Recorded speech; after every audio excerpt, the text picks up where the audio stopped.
Test 1, 2, 3. Test 1, 2, 3.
Ena, dva, tri. Ena, dva, tri. Ena, dva, tri.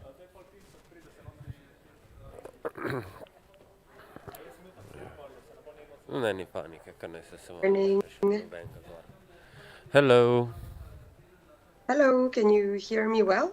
Yes. Definitely. Okay, great. So it works well. Was For- tried before. Perfect. Hello, this is Matic from IT support. Hello. Hello. I'll talk you through the other microphones. Just a second. So hello. Now you can hear me better. Yes. Yeah. Yeah, sure. yeah. How are you doing? Good. And you? Good. Busy before the start as always, Yeah. but all good. So thank you. I guess. Okay, great. So, well, I guess I will stay connected, but I will put my camera off until it starts. Yeah, exactly. One question: do you have any slides which you'll be presenting, or you'll just be talking? Yes, I have some slides. I sent them to Anton last week. Yeah. Will you be scrolling the slides, or should I do it? No, we'll do it all from here because we're connected to the projector and everything else. So just Okay. ask us to move the slide if we're not accurate Okay. and we'll move it. Okay, no problem. One more thing, I'll give you the presenter here. She's asking if you can just tell your name so she will pronounce it correctly. Yes. Should I do it now? Yes, please just do it now. Yes. So you can pronounce Blandine Camus. Oh, that's exactly what I thought, but it's always Okay, better great. to check. No problem. It's not an easy name, I know. Yes, I know. So I'm looking forward to your presentation. Thanks a lot. Perfect. Thank you for now. And what's you're ready for your presentation? Just unmute yourself, connect your Yes. camera. And Okay, great. much luck. Okay. Okay, see you later. Thank you. See you later. Bye bye. Excuse me, one more plea, if I may. The headphones that you're wearing. Yes. Yes. They're bumping onto your collar or somewhere, so we have a bit of a noise over here. If you can manage to set them some. Yeah, I can try to use a better mic if necessary. Yeah. Perfect. Thank you so much.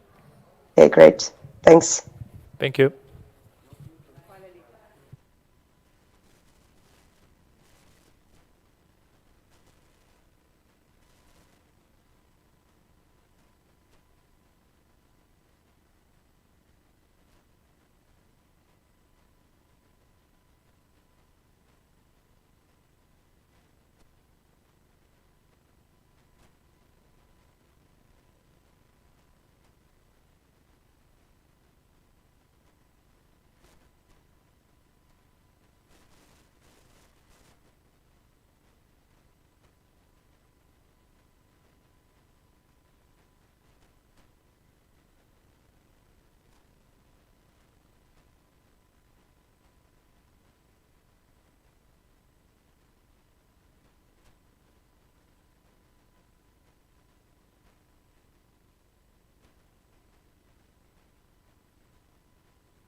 Ne, bom jaz tim se ugasnil.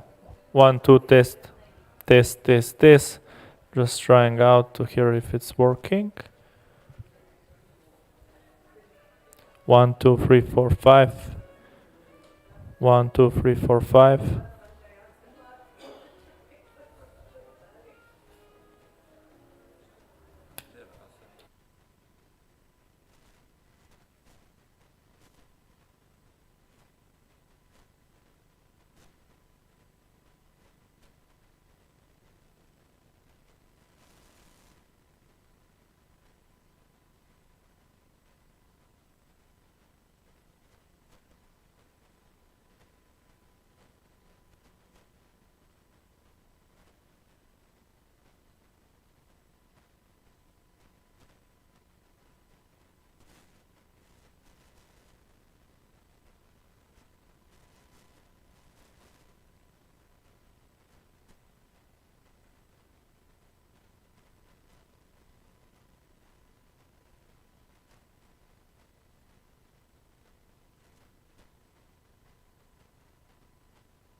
birds are singing to total strangers, but that ain't what they're thinking.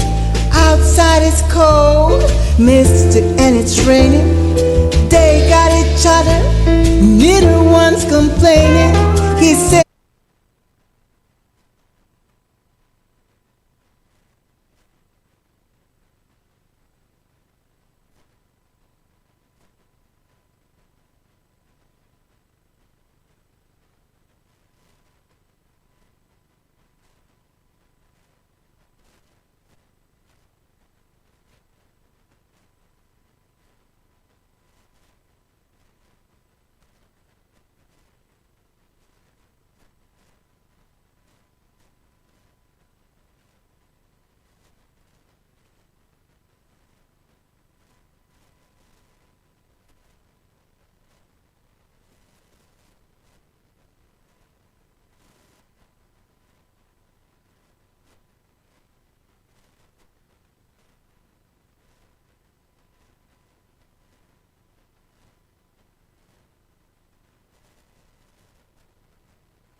Spoštovane gospe, gospodje, prisotni tukaj v dvorani in vsi, ki ste z nami povezani preko spletnih povezav. Who are watching our live broadcast, I bid you a warm welcome at the 37th traditional consultation of the Agriculture Advisory Service. Allow me to bid a special welcome to the Minister of Agriculture, Forestry and Food, Mrs. Irena Šinko.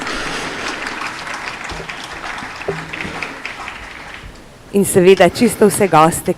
of course, I welcome all the guests who, with their experience, knowledge and expertise, will contribute to our consultation in a very special way. Agriculture, as goes for every area, faces very important challenges of the present day and unpredictable future. Therefore, the keywords that pave the stable path into the future are already part of our title. Knowledge and cooperation for the agriculture of the future. During the next 2 days, we will listen to the speakers who will share their experience from different areas of activities. I firmly believe that each and every one of you will enrich his or her knowledge, and I do hope that you will find as many solutions as possible to face the challenges and confront them in a successful way. You will also have an opportunity to put questions live, or you can also use online tools. And we will make an attempt to answer as many questions here. However, if we fail to do so, the answers will be also published on our websites. The first speaker today will be the head of the Department for Agricultural Service and advisor. He is responsible for contents and progress in Agricultural Advisory Service in Slovenia, and he will present what are current challenges when it comes to agricultural advisory services and also present this year's program. Mr. Anton Jagodic, the floor is yours, please.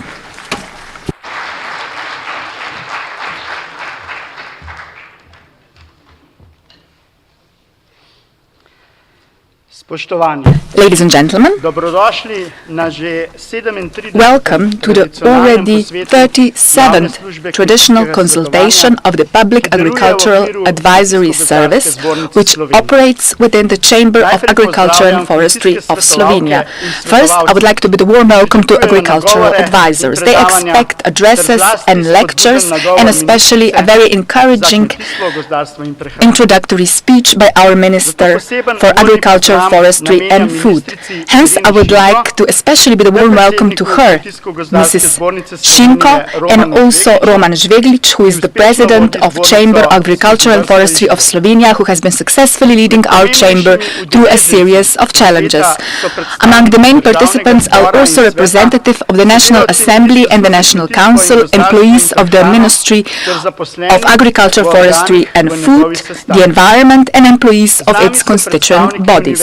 We also have representatives of universities, faculties, and representatives of secondary agricultural schools and colleagues from research organizations. Among us are also representatives of the Cooperative Association of Slovenia and cooperatives and the Chamber of Agricultural and Food Enterprises, municipalities, and all other stakeholders acting for the benefit of agriculture. The Farmers Union, the Slovenian Rural Youth Association, and farmers' organizations and associations at national, regional and local levels are also attending our event.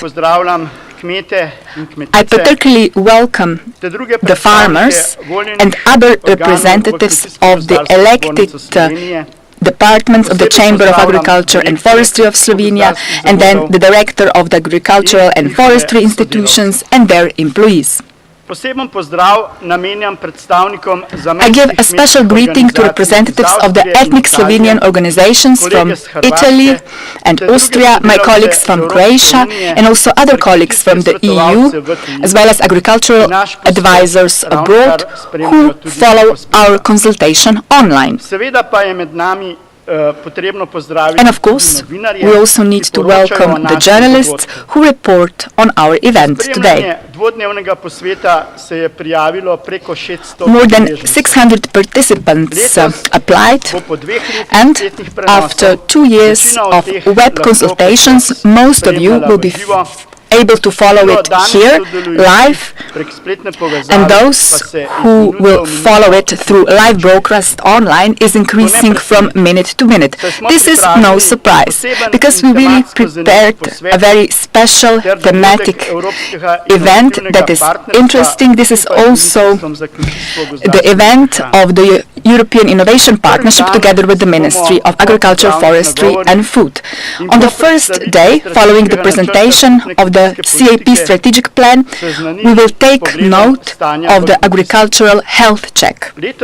This year, we are highlighting in terms of topics European and domestic policy in less favored areas with natural handicaps for agricultural production. We want to illustrate the challenges that affect the present and future development of these areas, the work and findings of the researchers to date, and the successful work of you agricultural advisors in these areas.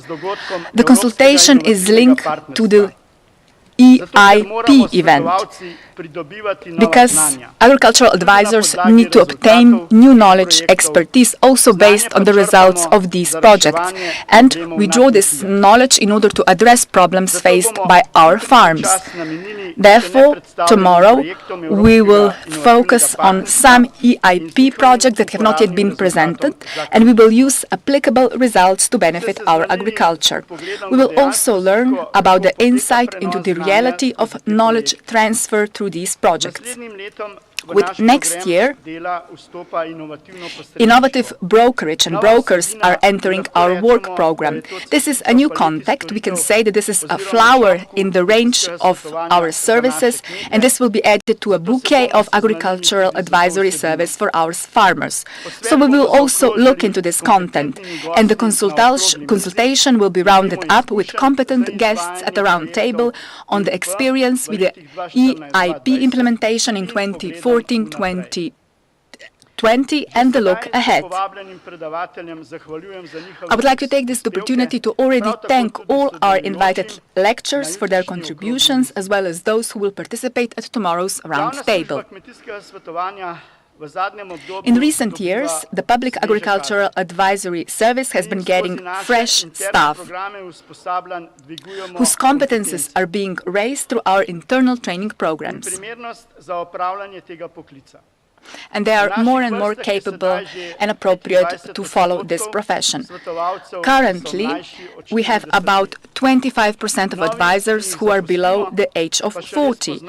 Those who are young and are just getting to know the real picture of our agriculture. It is far from idyllic.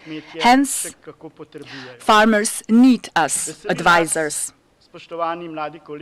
I'm very happy, young colleagues, that you decided to embark on this very difficult professional path. We would like to thank you, agricultural advisors, for your day-to-day efforts, for the joy of working with all family members on the farm, for developing their potential, even through complementary activities. I especially thank those of you who have come to the end of your career or are approaching the end of your career. Your contribution to Slovenian agriculture has changed many farms. You have kept the countryside alive, and also we helped bring European money to each village in Slovenia. At the beginning, it was far from easy. When it comes to agricultural advisory services, we also cooperate with related organizations in Europe. We are extremely active members in international organizations, bringing together agricultural advisors. This December, for the first time, we will be able to attend the annual assembly of agricultural advisors, and this is a very special achievement of our service. Just today, in the town of Novo Mesto, which is why some colleagues are not here, and we are launching a 40-week mentoring program for young agricultural advisors there. This is a European program. In the following years, we will be able to participate, and we will, of course, make sure that the best young staff is involved. The intervention aimed at training of advisors from the strategic plan addressing knowledge transfer will be useful for all your trainings abroad. We participate in several live projects dealing with technology and work methods as well as tools for advisors. We also developed our own new computer software tools, e-learning and interactive management, and your advisors can already use it in your work. Within the Recovery and Resilience Fund, we will also update your equipment in the following years and harmonize and simplify your procedure and effectiveness with the daily work platform of advisors.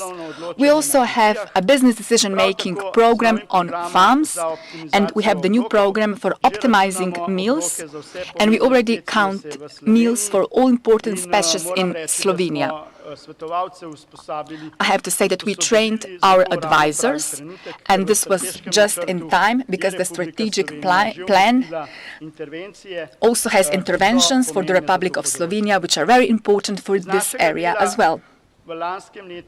As for last year and this year, allow me to highlight our cooperation when it comes to elaborating the strategic plan, CAP Strategic Plan 2023-2027. We provided different proposals, comments at the expert level. We provide support to farmers and ministries at all activities. We provide knowledge to candidates in obtaining national vocational qualifications. We're also providing training to farmers. We organize lectures, advice, workshops. We also have the so-called sectoral circles, to name but a few. Everything is happening in our offices every day. In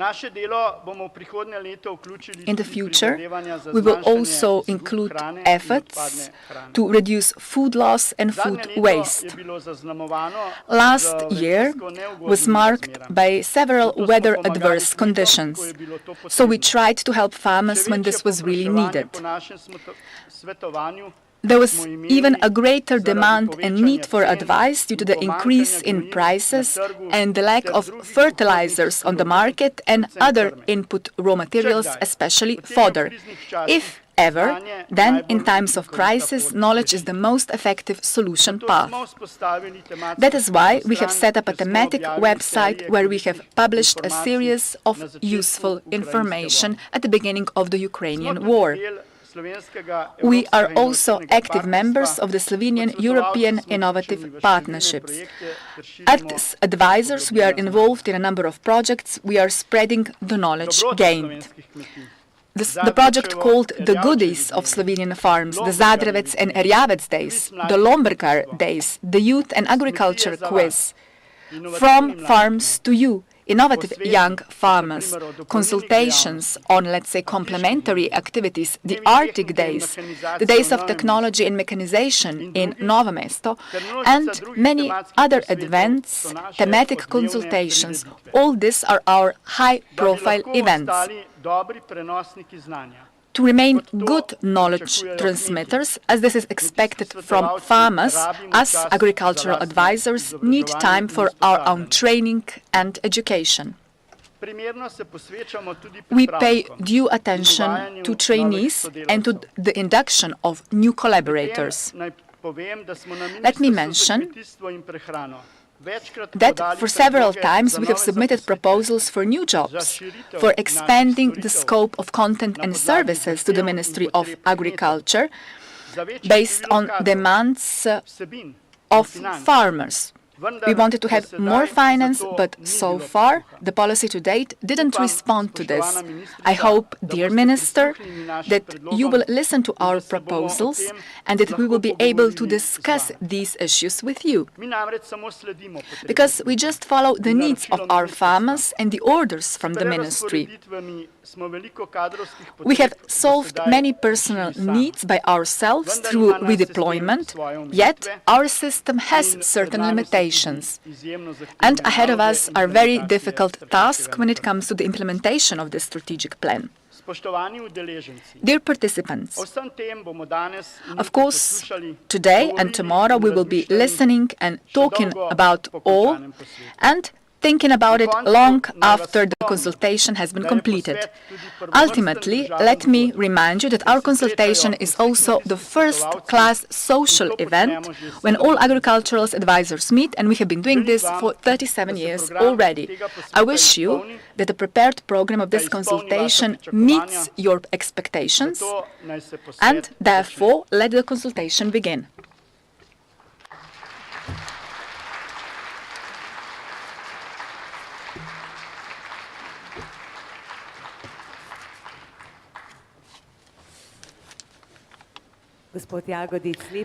Mr. Jagotic, thank you for your introductory words. The role of the Public Agricultural Advisory Service is undoubtedly extraordinary. There is a lot of new knowledge, new realizations and findings, but everything comes in place when it reaches the final user. Those who will use all the findings in practice and bring it into life. That is why we are truly pleased that today we will have an opportunity to make sure that this happens, so this knowledge goes into practice.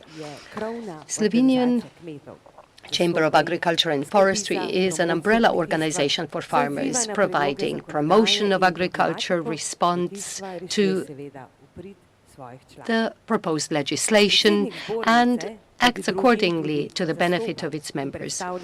And the gentleman who leads the activities proposes the decisions on financial, organizational, and human resource issues, monitors and guides the work of regional units, local units, and calls the meetings of the bodies of the chamber. So, ladies and gentlemen, up next is the President of the Chamber of Agriculture and Forestry of the Republic of Slovenia, Mr. Roman Žveglič. Please, the floor is yours, sir.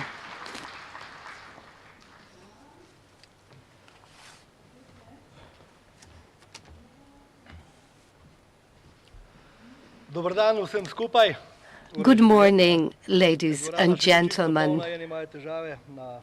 We have not filled all the spaces in this room because some people are still faced with difficulties on the road. I can see some known faces. Some of you have been with us for the last 37 years. Nevertheless, some of you might be here with us for the first time. This is a beautiful sight. I welcome the youth. So the youth, determination, knowledge, experience is here. So sometimes people will speed up and some people will slow down, but this is life. Yet again, distinguished agricultural advisors, distinguished farmers, actually all employees within the chamber system, distinguished guests, especially Madam Minister for Agriculture, Forestry and Food, Irina Shinko, with your colleagues. Welcome to the 37th Traditional Consultation Conference of the Public Agricultural Advisory Service. I bid a warm welcome not only to you present here in this hall, but welcome to everybody who is with us online. So over the last years, this is an important contribution to our event. Change is a constant of our social and economic life, including agriculture. New technologies, weather conditions, legislative solutions, new measures of CAP, and much more is something we are faced with on a daily basis. The farmer, therefore, has to adapt to new conditions constantly. In order for the farmer to follow the changes, appropriate knowledge is needed. In order to adapt and be trained and gain new knowledge on farms, well, we are here as the Chamber of Agriculture and Forestry through our public advisory service. Distinguished advisors, last year and this year was marked by COVID-19 epidemic, which additionally made our work even more difficult. Allow me to use this opportunity and extend my words of gratitude for you to keep working in difficult conditions, and you risk your health being exposed. I wish to thank you for your contribution to the implementation of CAP measures, your support to farmers, helping them opt for funds in tenders, preparing investment plans, and other professional things. You also proven that in spite of complicated social conditions, you know how to, and you are quite capable of performing your mission, which is knowledge transfer towards the farmers. All our consultations so far, including this year's traditional consultation of the Public Agricultural Advisory Service, discuss that very thing, how to ensure knowledge transfer and how to make it easier for the farmers to gain new income, which might open new possibilities for jobs in rural areas, and maybe a euro or two will be left in their pockets. Additional euro or two will be saved. So let us now discuss the position of a farmer nowadays and the importance of the advisor. We often have a wrong impression about what the average Slovenian farmer looks like, and I'm talking about a wider population. The retailers, especially using television ads, show an almost idyllic image of Slovenian farmer and Slovenian farmer. If we believed it directly, it would seem to us that we still cultivate the land by hand with ox or horse carts and harvest the crops by hand in Slovenia. But you will not see those potatoes, corn, and other hand-picked fruits of the earth as shown in advertisements on store shelves, as you know really well. So what is currently our agriculture, and what does a Slovenian farmer look like? It is usually an older person with a lot of life experience and knowledge on farming. Nevertheless, they are rather conservative in their nature. They find it difficult to adapt to new regulations, forms, records, and new electronic management of their business. The farmers are also those people and customers in the units of Agricultural Advisory Service who come to our advisors expressing that they are more and more doubtful whether they should continue their agriculture activities, considering all the conditions in our country. So let us look at the topical issue in reference to farming in less favored areas, LFAs. As much as 70% of Slovenia is in the scope of less favored areas, which means that it is very difficult to be competitive on such farms. The subsidies, the support for LFAs have not been taxed so far, which represented a compensation for higher costs and loss of income due to demanding technologies. Nevertheless, with the amended Income Tax Act, the taxation for LFA's payments will burden medium and small farms which have insufficient income, and in order to preserve their agricultural activity, they must invest their salary earned in other activities. As much as 50% inclusion of less favored areas payments will also affect the social situation of farmers. A higher tax base can mean a lower child benefit, loss of scholarship, higher kindergarten fees, loss of social assistance. Of course, we were against it, and we came up with all professional complaints or reservations. So the ministry was also against these proposals, but we could not prevent the state from making a decision to make more inflow into the budget. But regardless of the conditions the Slovenian farmer operates in, the Chamber and the Public Advisory Service have to adapt to that. So these are hardly exactly encouraging conditions for farming, but in the upcoming new programming period of Common Agricultural Policy 2023-27, we'll have to adapt to that, because luckily not everything is so bad. We have farmers with top-notch knowledge, state-of-the-art knowledge to adapt to the conditions at hand, but the majority are still in need of advice and support of the advisor. The role of the agricultural advisors is becoming more and more multifold and necessary for agriculture and rural areas. That is why we are also increasing the scope of knowledge for an agricultural advisor that is necessary for them to perform their tasks and do their job. So we are all striving for increased knowledge transfer and to be less of an administrative assistant on farms. Considering everything that has been said, one could conclude that it is really hard and nothing good is in the future. Nevertheless, we are still optimistic, because those who create agricultural policy have been announcing less administrative obstacles, improving the conditions for agriculture, and at the same time they believe in extraordinary importance of public advisory service for agriculture. And this is important for farmers. That is why let us give strength and power into the hands of the people for the future. According to my experience, I can say that I've been the leader of the biggest NGO in agriculture. I can say that the chamber is as strong as its weakest link.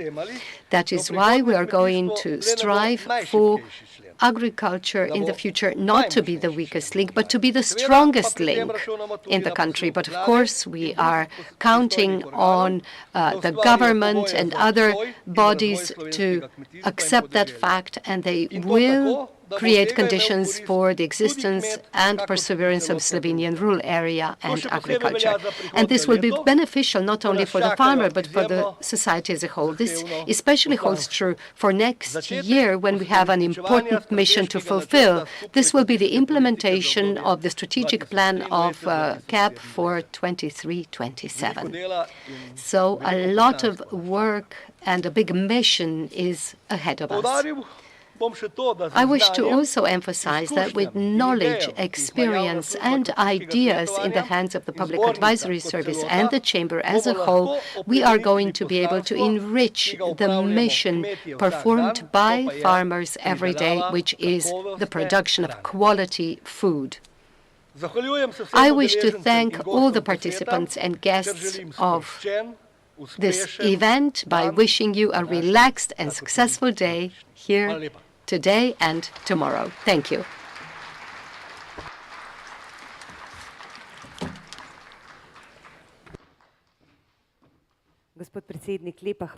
Thank you very much, Mr. President. If I say a few words on behalf of the general public, perhaps I'm a representative of this public, let me tell you that we are also increasingly aware of the fact that high-quality, healthy food is not really something self-evident. We do know how important role farmers play, and of course, consequently, you play a very important role, so that you all together make sure that Slovenia has such high-quality food. It is difficult to find it somewhere in the world. Therefore, we can only wish that the state will also take into account problems that farmers have in their day-to-day work and that it will pay attention to it. Currently, the Ministry of Agriculture, Forestry and Food is one of the most demanding and complex in the history of the Republic of Slovenia. Ahead of us is a very complex task of implementing the new CAP strategic plan. At the same time, due to very changed international affairs, we are facing big challenges in terms of development. How will the ministry tackle these demanding tasks? We will now hear from the Minister of Agriculture, Forestry and Food, Mrs. Irena Šinko. Please, the floor is yours.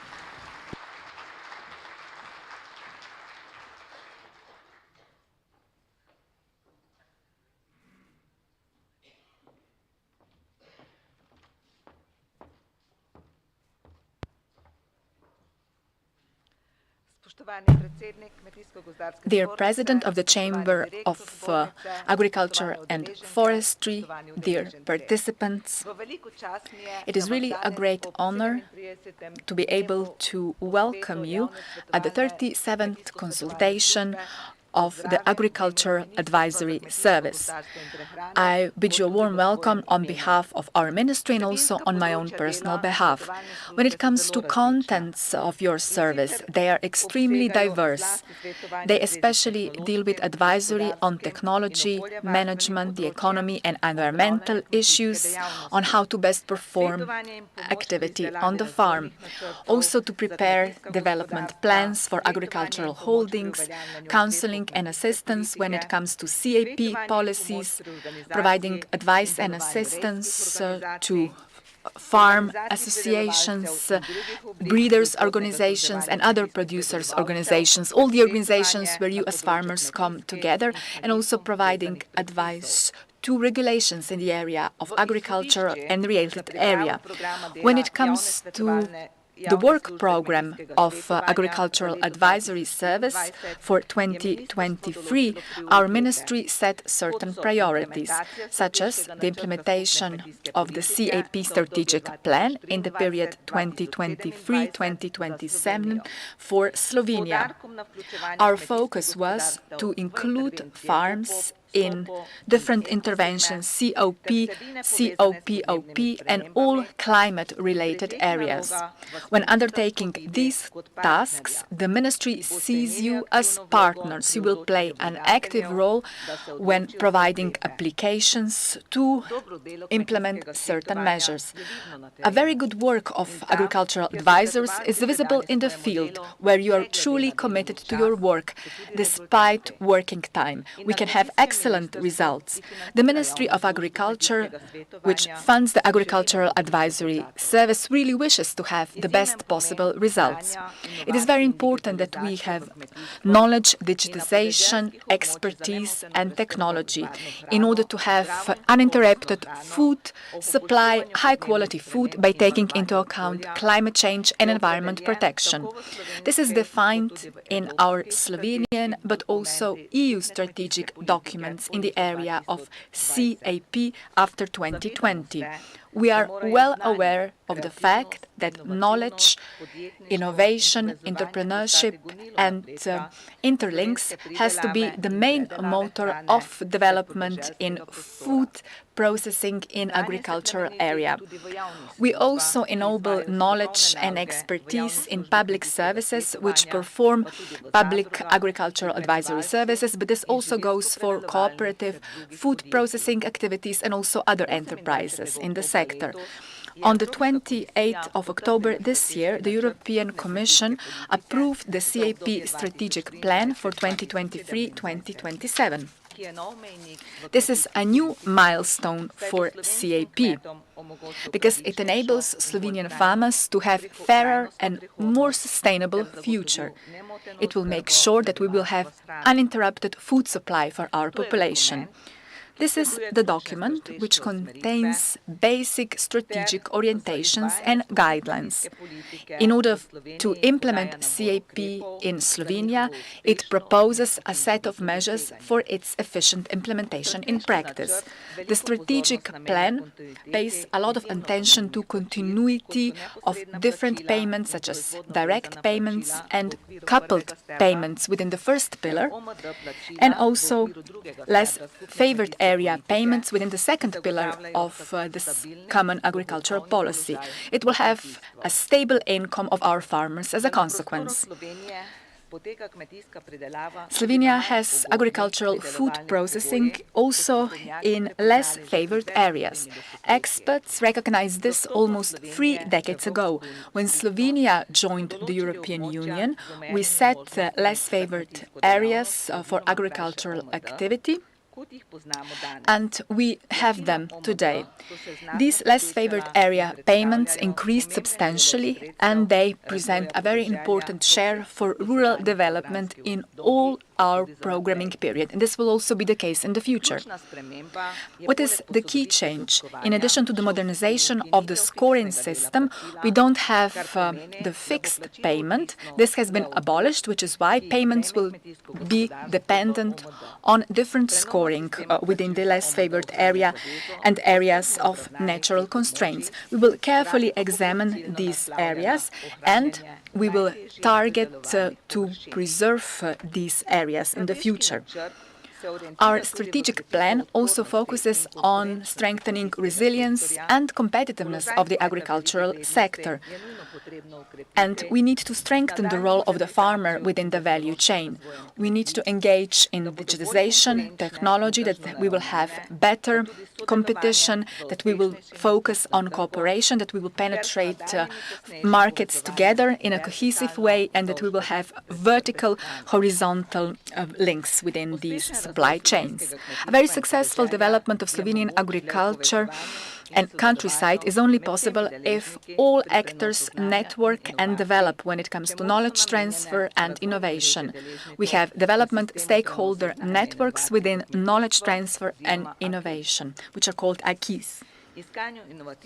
By seeking innovative solutions to face challenges of agriculture, and specialized advisory service and trainings will all address these challenges. Also, we would like to raise the level of knowledge for final end consumers. We also have methods for knowledge transfer, which also focus on local knowledge and demonstration at local areas, so that experts work within the public advisory service, regularly provide training and receive these trainings. We want to upgrade expertise of advisor as a consequence, and farmers as well as other population, other countryside receives this knowledge. When providing the program and elaborating the program of agricultural advisory service, we have experts from institutes in the area of agriculture, food processing, and other expert areas, so that advisors would get new knowledge and expertise, and to see good practice examples. Some trainings are also taking place abroad. They see farms with good environmental and agricultural practices. This is really added value, and we hope that this knowledge also gets to our farmers. A special focus should also be on raising the level of competence for agricultural and forestry advisors. They are one of the key actors when it comes to knowledge transfer system. With continuous training of advisors, we provide quality of advisory services, and we encourage the update of the sector by knowledge exchange and expanding best production practice favorable to the environment. Also, when introducing innovation, transfer to digitization in rural development and forestry. By promoting cooperation, by linking all stakeholders within this acquis system, we want to bridge the gap when it comes to knowledge transfer and innovation to experts, to farmers, and to have better information flow from agricultural practice to experts when it comes to practical problems and issues which our farmers and agricultural holdings face. Support to this are also European Innovation Partnership projects, and we will focus on these projects on our second day of the consultation. Ladies and gentlemen, I wish you a successful conference, and I do hope that as much knowledge that you receive will be also transferred to farmers. This will result in greater local self-supply, and we also need to strive for this together. The Ministry, you in the field, and last but not least, producers and processors. Thank you very much.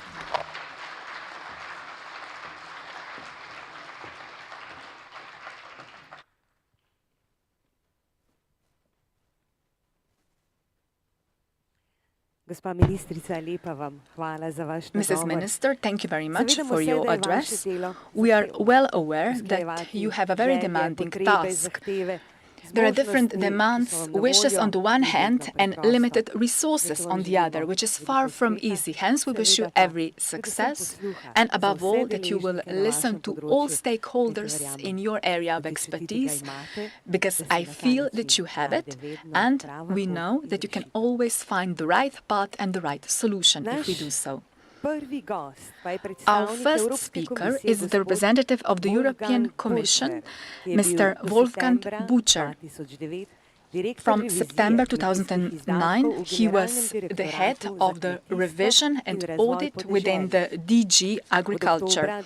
Since October 2009, he was the Deputy Secretary General of the Directorate of Research and Innovation. He was responsible for the project Open Innovation, Open Science and Open for the World. On the 1st of April 2020, the European Commission appointed Wolfgang Bucher as Director General of DG Agri and Development of the countryside. Let's hear to his address the topic Food Safety and Sustainability as two challenges of the CAP. But before we have a connection, I see that Mr. Bucher is already with us. He will be able to put questions, but now let's listen to his lecture, please. Can you hear us? Yes. Yes, welcome in Slovenia, although only on the air. So the stage is yours. Good morning and hello to all of you, Minister, President of the Chamber of Agriculture. I'm very pleased to be with you today in this 37th conference of the Agricultural Advice Service. I'm very pleased because, firstly, I think your organization plays a key role in order to achieve food security while addressing the sustainability of farming. But I'm also very pleased that you have focused your conference on the areas, the less favored areas, the mountain areas, which I personally am very interested in and I'm very attached. I'm coming myself from a mountain area in Austria, and I know, firstly, how important your work, how difficult your work is, but also how important your work is for producing high-quality food and maintaining our beautiful landscapes and biodiversity. Now, agriculture in Europe and on a global level is facing huge challenges.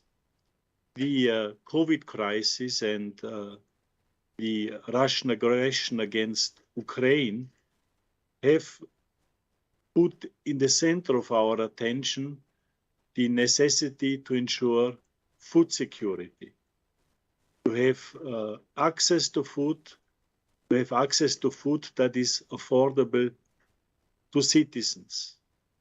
We have to deliver this with respect to our citizens in Europe, but we have also, I think, a responsibility towards the world in order to contribute to food security on a worldwide scale.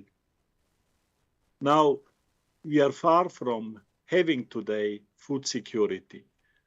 220 million people are at the risk of starving in 53 countries. And we see that food inflation is very high in Europe, presently at 18%.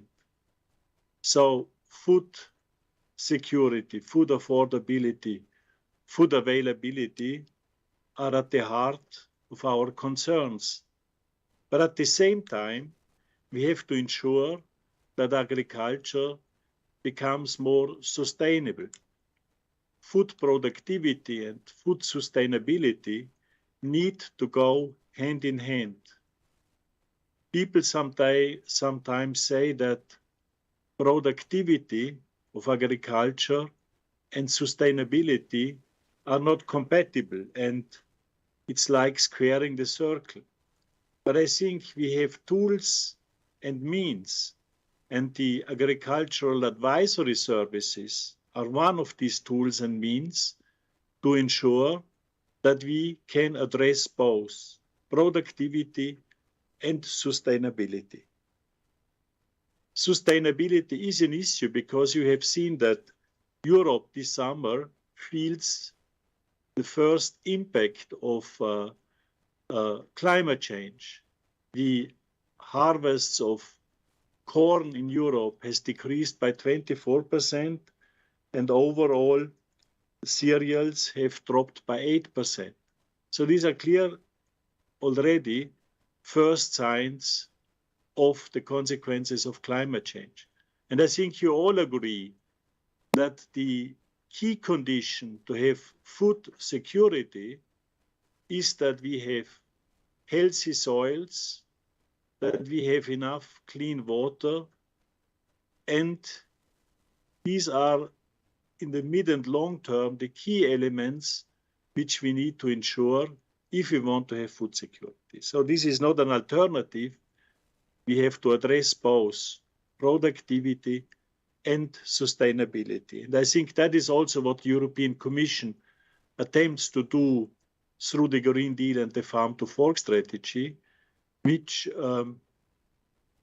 endeavors to ensure that our agricultural production, the input which we use to be productive, is reduced in terms of pesticides, in terms of fertilizers, in terms of producing more organic. But I think it is also true, and this is what you experience in your daily work, that transition to new techniques, transition to new practices, to new skills, requires, on the one hand, good advice, good recommendations, and I think that's the key job of the advisory services, which we have strongly strengthened in the context of the new CAP. But it also needs on the side of farmers new skills, new competencies, and that is easy said, but it is more difficult to be done. So I think if we have huge opportunities in using new skills, precision farming, agroecology, this has huge opportunities to produce similar yields as we do it today with less impact. Let me just give you an example. We are discussing very intensively, and Minister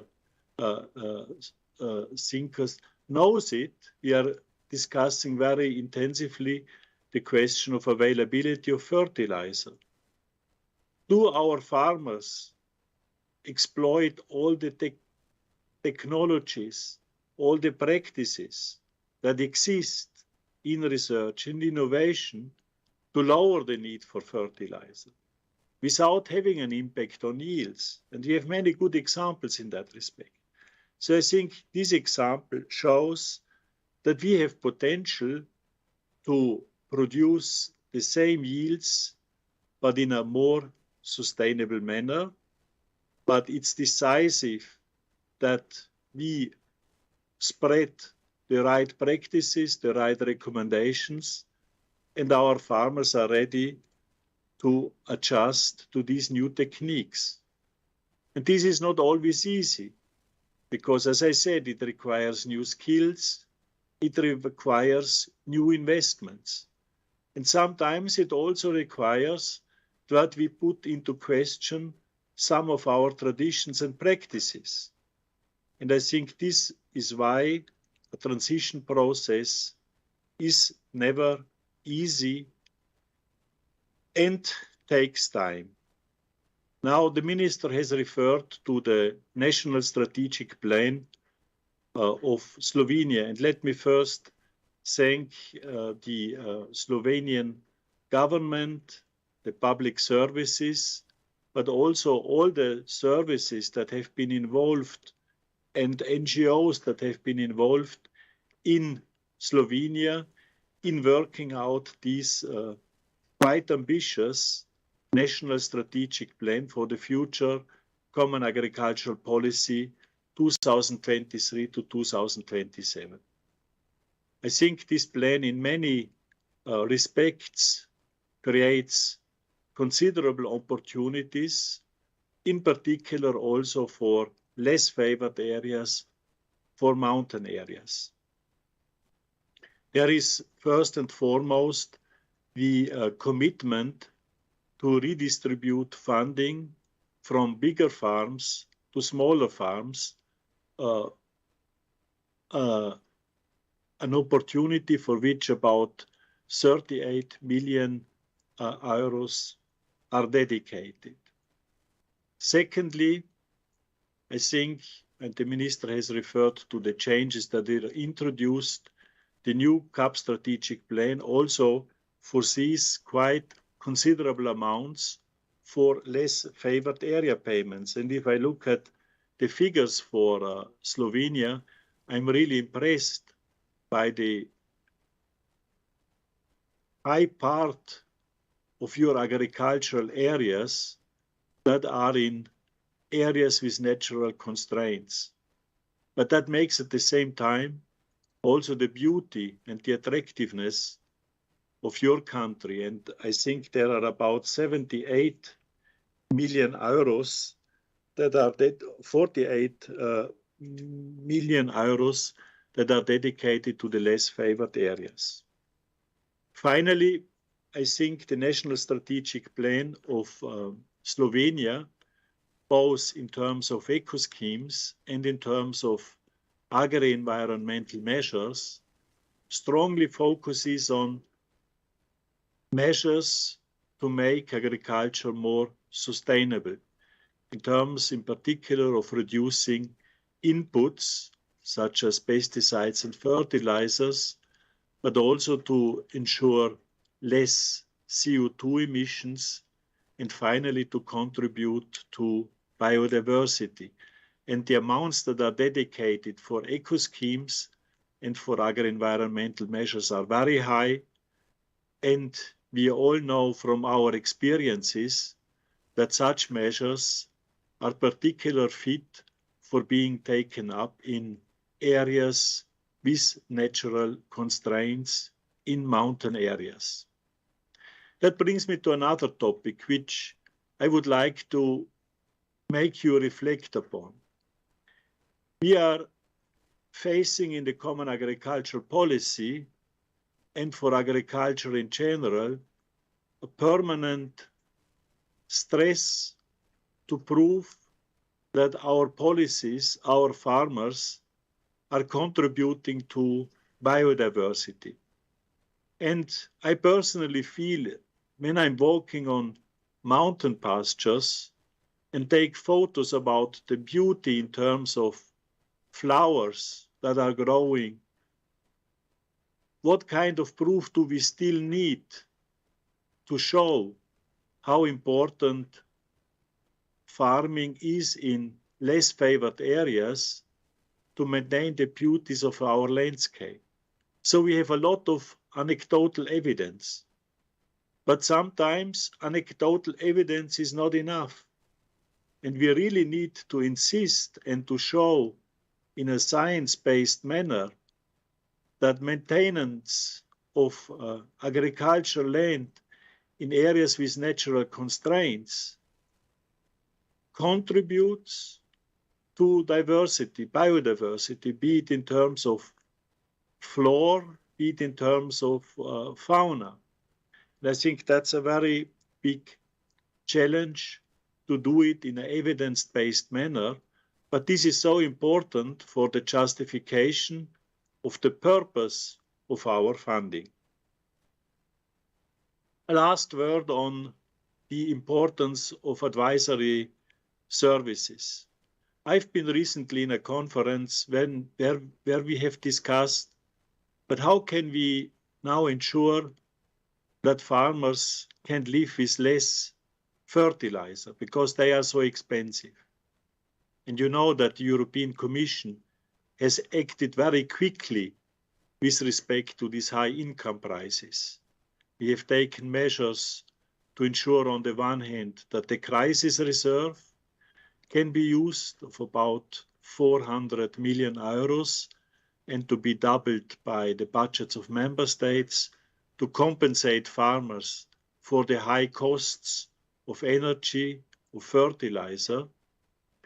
We have looked at the state aid provisions so that farmers can get additional state aid because the limits available on the European, because the funding available on the European level is limited. So we have made available parts of the funding of the second pillar to address the high price increases for farmers. So we have all done this, but still, as I just indicated, farmers might want to use less fertilizer. And in this conference, I hear from research and innovation, and I've been there quite a long time, 10 years. And the message is, but all this knowledge, these practices, they are in the shelf somewhere. They are available. But who takes them from the shelf? Who brings them to the farmer? Who ensures that we use this new knowledge, these new practices? And there, indeed, the agricultural advisory service comes in and has huge responsibility. And this will be further increased if we want to become even a more sustainable agriculture.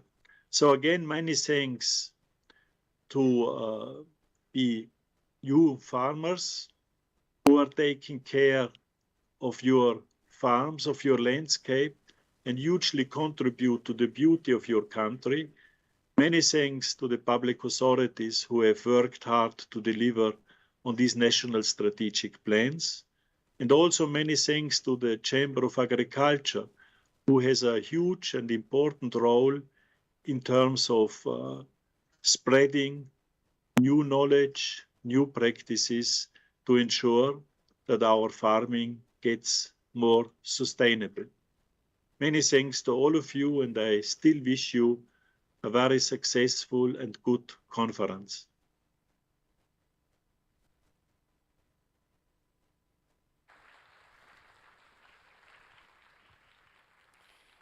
Mr. Butcher, thank you for your presentation. Hvala lepa vam za vašo predstavitev. So thank you so much for your presentation. Mr. Butcher, now this is the moment for questions. Mr. Butcher is still with us. No, tukaj lepa že imate še neko drugo informacijo. Na zaslonu je QR koda, kajti govorimo o another piece of information for you. We have a QR code on the screen. We are discussing digitalization and how important it is to achieve progress. Through this QR code, you can access the website in order for you to ask questions. So, Mr. Butcher will undoubtedly answer your questions, and they will be available on the website. So welcome back, Mr. Bučar. Aha. A se slišimo? Can you hear us? Yes, I can hear you. Dobro, imam. Mislim, da bo vse tole s prevodi tudi potekalo kot je treba. Torej, work out smoothly. So the question for Mr. Butcher is, does the European Commission have the purpose in the future to adapt its policy considering the crisis of these times?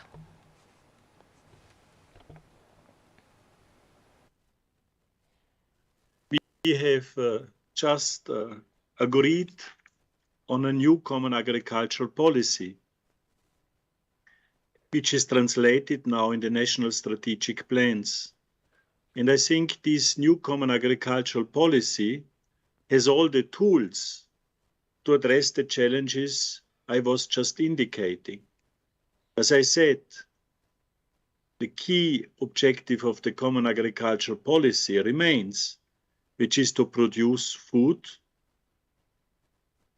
sufficient food, food of high quality. And to that extent, we have quite a generous support system for farmers, with direct payments, with payments for areas with natural constraints. So this should help us to ensure farm income, which, by the way, also sees increases at least across Europe. So I think we have the tools to ensure the existence and the livelihood of farmers, but all these programs also include elements to make the common agricultural policy greener.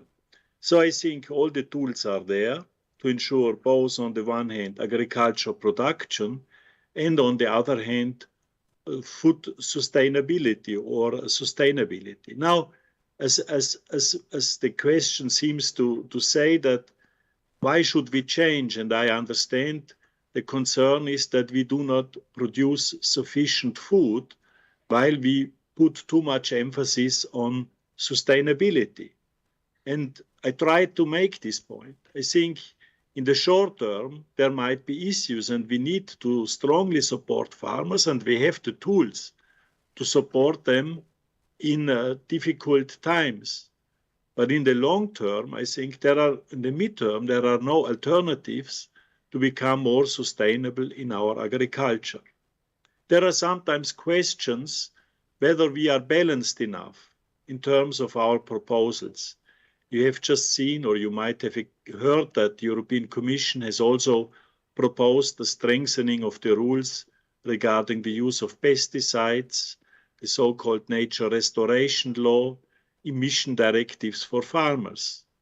And I think this regulatory framework is now subject to discussion with member states in the Council, with the European Parliament. And I'm sure that we will find balanced solutions that on the one hand ensure productivity while contributing to sustainability. The next question that came from the audience is, how ambitious are the objectives in Slovenia in comparison to other European countries? I think that is a very interesting question, because our starting point was that the national strategic plans should contribute 10 specific objectives in the area of farmers' income, in the area of climate, environment, and soil, and in terms of contribution to the livelihood of rural areas. In addition, and I think that was a long discussion, was the question was raised whether these strategic plans should comply with the Green Deal and the Farm to Fork objectives.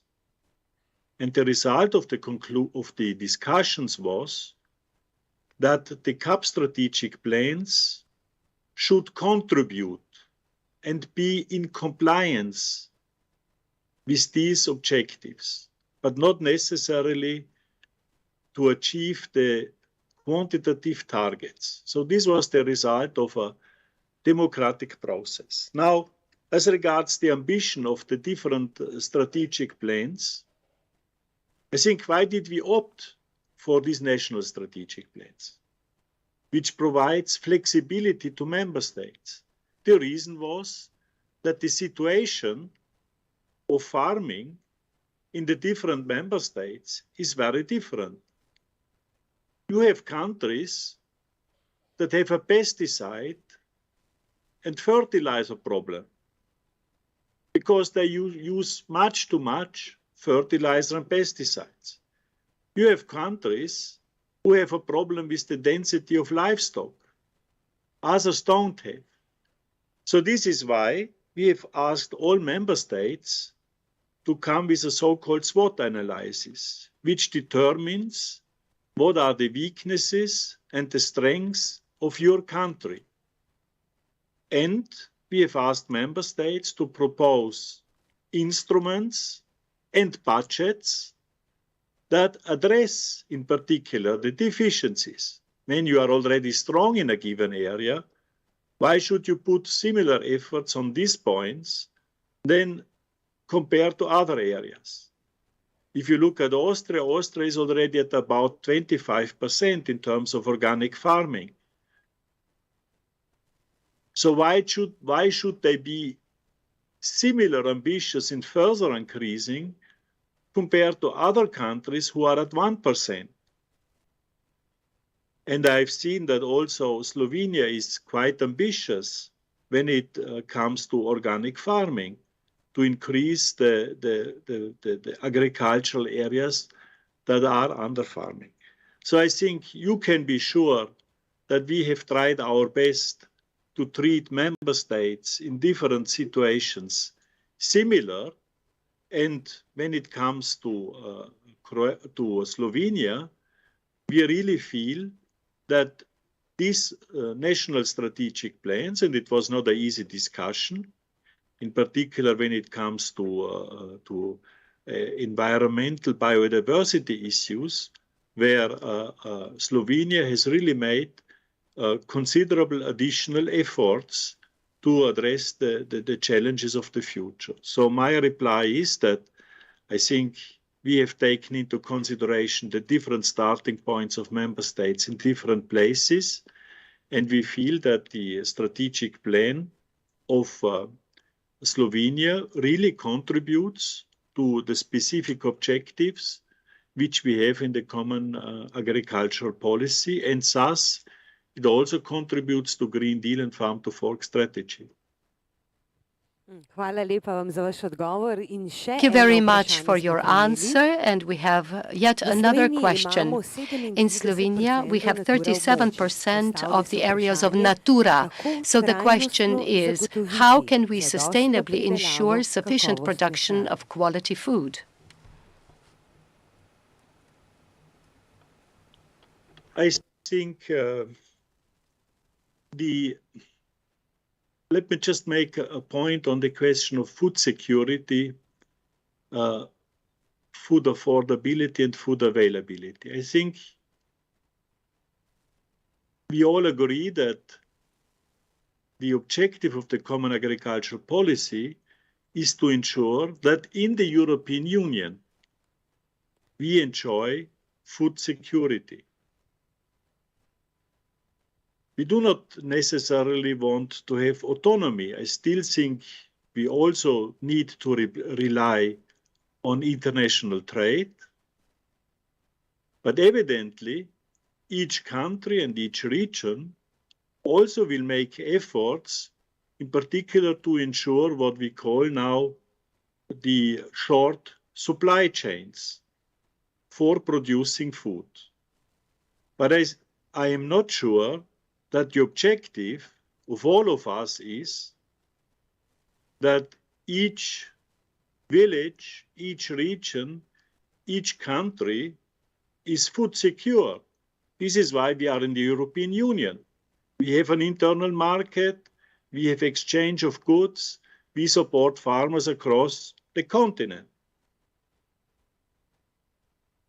Now, this being said, there is a particular challenge relating to Natura 2000 areas, because Natura 2000 areas have been appointed or determined by member states because they feel that they are very valid places in terms of biodiversity in particular. And this has certain implications on how I do agriculture in these areas. I think there is no doubt, if you are a Natura 2000 area, if you are in a beautiful landscape with huge biodiversity, a lot of pollinators, you cannot do whatever you want in terms of using pesticides and fertilizers. So the question is, in Natura 2000 areas, and I think that is also part of this discussion which we have now on pesticides, is what is the right balance in terms of productivity and protection of nature and biodiversity in Natura 2000 areas. I think what we should aim at is at a coexistence of agricultural activity in Natura 2000 areas while respecting also the specific needs of such areas.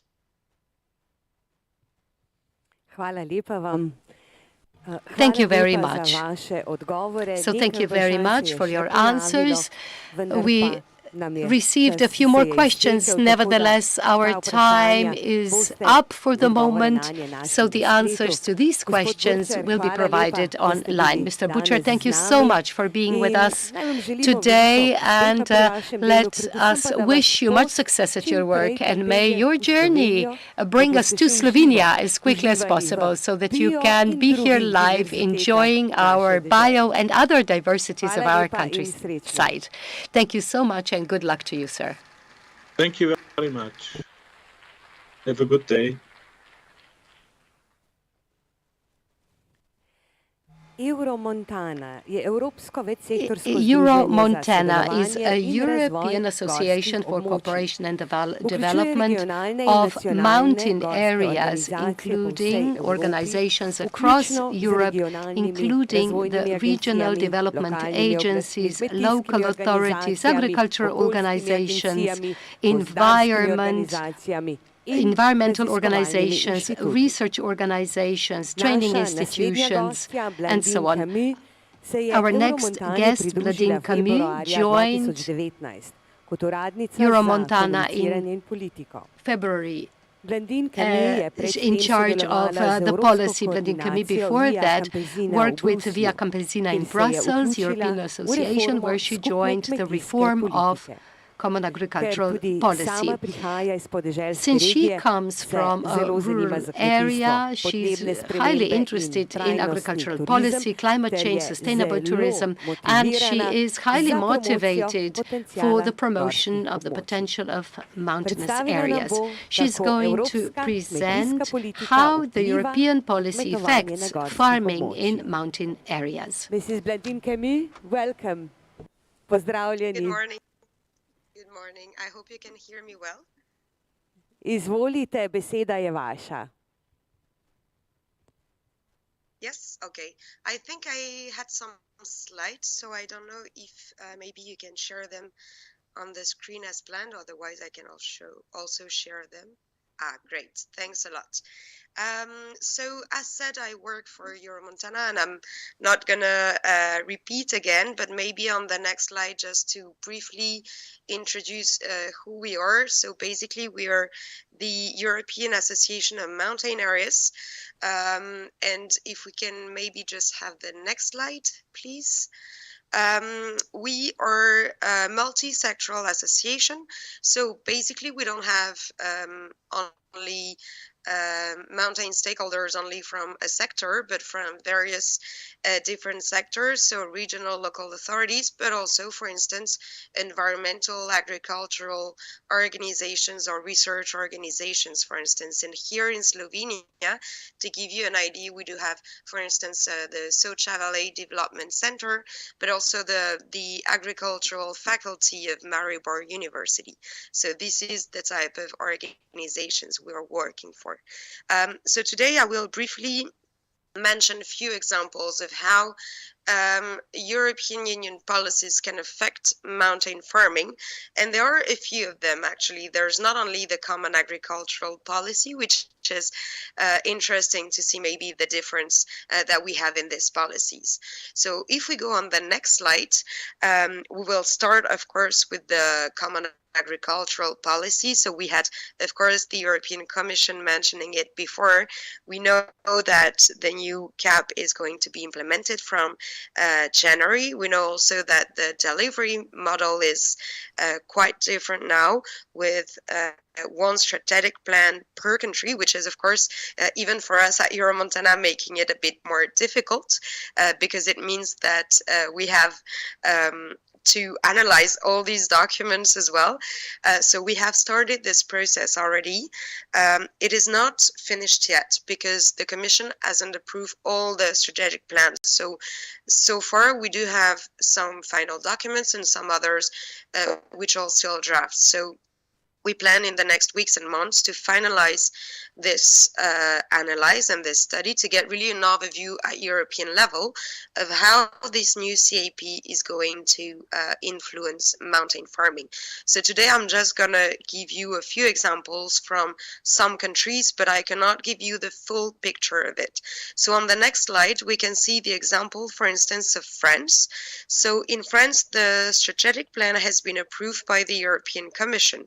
To give you an example maybe of the measures that can be directly impacting mountain farmers. So France, of course, has activated the ANC payments, the payment for area with natural constraints. France has always been a country where policies have been really focusing on mountains with a lot of dedicated policy for it. So it's not really a surprise that the ANC payment is still preserved in this new common agriculture policy. We will also have coupled payments that can be dedicated really to mountain production. So for instance, for sheep and goat production, but also for cattle breeding. And this is, of course, not only for mountain farmers, for all farmers, but this is really important for mountain farming because we know that in the overall European Union production, animal production is the most important in the mountains. Meat and dairy production represent 22 and 29% of the production in mountain areas.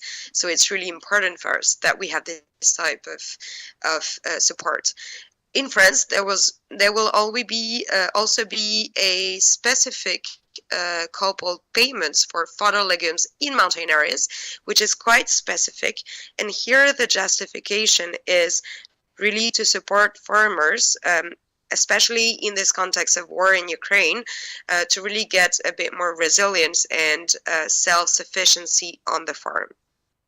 Now, in terms of eco-schemes, they will propose an eco-scheme for the permanence, the maintenance of permanent grasslands, and the condition is to get them unplugged for at least 5 years. We have also other type of supports in France, especially in the context of predation of large carnivores. So there should be specific support for livestock guarding, but also for investments for protection against predation. So this is the example for France. Now on the next slide, if we move to Spain, that is a completely different context. So with this new strategic plan and one per country, some countries like Spain, but also Belgium, at the beginning, they have asked to have one strategic plan per region and not per country. So this would have had, of course, multiplied the number of plans. In the end, what happened is that Spain has one strategic plan, but they have different measures depending on the regions. So, for instance, if we look at the payments for areas with natural constraints. The country of Spain is proposing these payments, but there are some specificities according to the regions. So, for instance, in Asturias or Navarra's regions, the minimum areas eligible is 2 hectares. But if you're a farmer in Castilla y León, it's 3 hectares.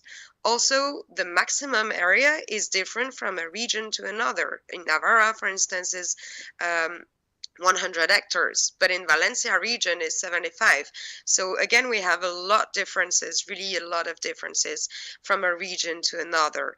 Also, which is quite interesting, in the region of Cantabria, so northern Spain, in order to receive the payment for areas with natural constraints, the farmer needs must not also receive any pension for retirement or unemployment. And this is really a rule that has been added by the region, but that is not the case in other ones. So I think it's quite interesting also if we look at the definition of what is a farmer, a real farmer, genuine farmer, etc. Now in Spain, they are going to have payments for sustainable milk production, so it's going to impact quite a lot mountain farming. And in terms of eco schemes, it's quite interesting to see that they have dedicated payments for extensive grazing, so both on wet and Mediterranean pastures. So here there are really different type of indicators and specificities to respect, but it's really interesting, we think, because there is in Spain quite an issue rather with under pasture or overgrazing. So I think this is going to be quite interesting for the good preservation of mountain grasslands. And now a last example before we finish with the CAP is Romania on the next slide. So Romania is a bit specific because the strategic plan hasn't been approved yet. So far we only access draft. So the information, of course, I'm giving you today might be changing in the future. Well, at least it was still a draft last week. Maybe it has changed in a few days. So in Romania, the ANC payment has been approved and proposed as well, with a payment of 40 euros per hectare per year, with a degradation from 50 hectares. Romania as well has always been a country where there have always been policies quite focusing on mountain areas. Here they're going to have also a couple payments for sheep and goat production and cattle breeding, which again is not quite surprising. Now with the eco schemes, we didn't find anything really specifically targeting mountain areas.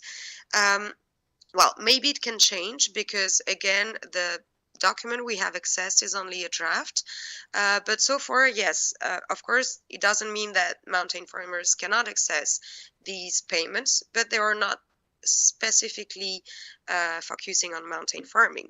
However, what is quite interesting in Romania is that the document, the strategic plan, is quite focusing on quality production, and so far it's really the only document where is the case. We haven't found this really in other countries' strategic plans. So really the document is clearly mentioning that it's really important to try to produce quality products, to have certifications, for instance, for PDO products, but also for mountain product. And for us, it's really interesting because at Euromontana, we have been working since many years on this European label mountain product. So it's for us, it's really important to see that also it relates with the common agriculture policy and that countries want to encourage it. And this is bringing me to the second European Union policy that I would like to mention, and it's starting on the next slide, is actually the European legislation on mountain products. So basically, Euromontana has been advocating since a while for an EU basically label or certification scheme that would focus only on mountain product and that would protect as well the way we call mountain products. And in the end, well, 10 years ago now, it's the anniversary this year, we had this EU legislation on mountain products. This legislation is actually protecting the fact that when we have a product called mountain product, if it's an animal product, it means that both the raw materials but also the feedstuff have to come from the mountains. In the case of processed products, it also means that the processing has to take place in the mountains. So for us, it's really important to create and to keep this added value in the mountains. So now if we move on to the next slide, just to give you maybe an overview of who is using or not this term, because this is an EU policy, but at the difference of the CAP, this policy has to be adapted and also approved by other member states. So for instance, we can see that France, Germany, Italy, Romania, Slovenia, Croatia have used and adapted this legislation, so they are using the term. But for instance, in Spain or in Poland, they are not using this term. There are different explanations to this. In Spain, for instance, the justification is that they have a lot of regional schemes as well. For instance, in the Basque Country, they have the UNESCO label, and for them it's more important to put emphasis on the region rather than on the mountains. But I'm going to give you a few examples of countries using this term. So the first country on the next slide is Romania. So Romania is a bit the top country using this term. So they have adapted it from a law of 2016. They have a kind of pre-authorization scheme, meaning that farmers need to get the authorization from local authorities to use the term, which is good because it provides us with a database, although of course it's a bit more demanding in terms of administrative documents to provide. But thanks to this database, we know that Romania is really the top country in terms of use of this scheme. The figure has been updated this year, and we know that Romania has more than 3,000 products registered and more than 1,000 producers using the scheme, so they're really the top country. They have also adopted a national logo called Produce Montan that you can see on the screen, and they use it on any of the products using this scheme. Now, if we move to a different case on the next slide, the case of France. So France has also adapted this EU legislation with a law from 2015. But in France, the difference is that there is no pre-authorization, either notification scheme, because they didn't want to put a burden on mountain farmers. It is good, of course. The problem is that now we have no official database. So we know that there's an uptake and that many producers are using this term, but we don't really know who and we don't really know where. So it's a bit complicated to follow a bit the uptake. There is no official logo as well in France. It's a difference from Romania or Italy where there are official logos. So a bit each producer or each brand, as seen on the screen, is actually using and creating their own logo. So there's a bit less visibility probably at national level. And now last example, and it's actually from Slovenia on the next slide. So Slovenia has also adapted the EU legislation with two laws from 2014 and 2015.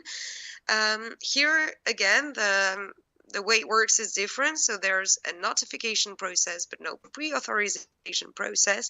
So it's easier for farmers, and also it's easier for us maybe to follow the uptake. There is no logo in Slovenia, and for now, so again, the data we have dates back from 2020. Maybe it has changed since this time, but we know that so far the uptake in Slovenia is really low, and we only had one producer using this term mountain product. So if you want to learn more, and this is on the next slide, we have this full study that we published 2 years ago.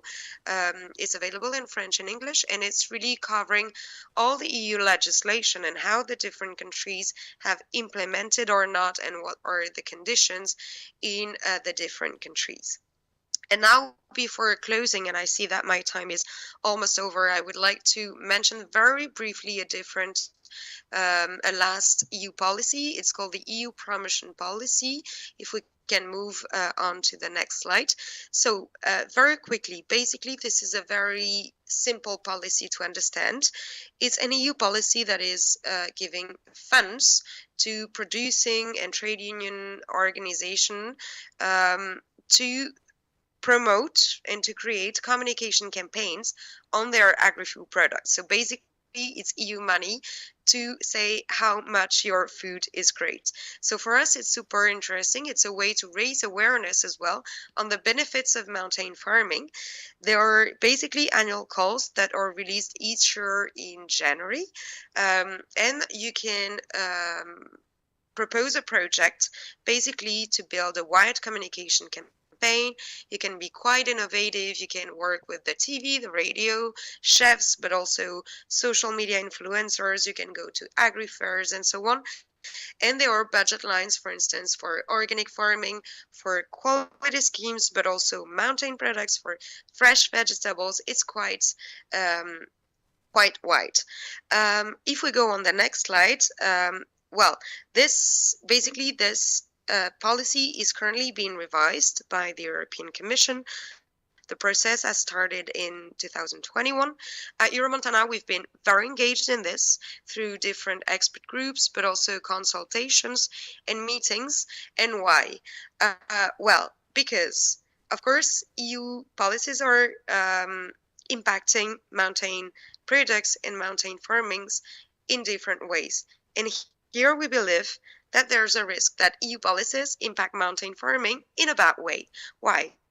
So basically, the revision of this policy is taking a bit place in the framework of the farm to fork strategy, so for more sustainability in farming, but also in the framework of this plan, which is called Europe's Beating Cancer Plan, which is actually recognizing the role played notably by red meat in developing cancer. So basically, so far, the process of revision is still underway, but there is really a real risk that some products are going to be excluded from these calls. The Commission has proposed different possibilities, but one of them is really to have sustainability criteria that exclude, for instance, all meat products from these calls. For us, Montana, what we advocate for is, well, first of all, that meat and dairy products, animal products, let's say, they represent a huge part of the agricultural output in mountain farms. Also, we have to capitalize on the existence of sustainable animal products. What we do not want is that we actually put animal production in Europe in the same bag. There are animal productions that are made in a sustainable way, and that is the case in most of mountain farms where animals are grazing. Also, we would like to use this opportunity, this calls, to really raise awareness among producers, again, maybe on the ecosystem services that mountain farming is providing, also to lowland populations, also on the quality of these products, and that really these products are a crucial tool to strengthen sustainable value chains.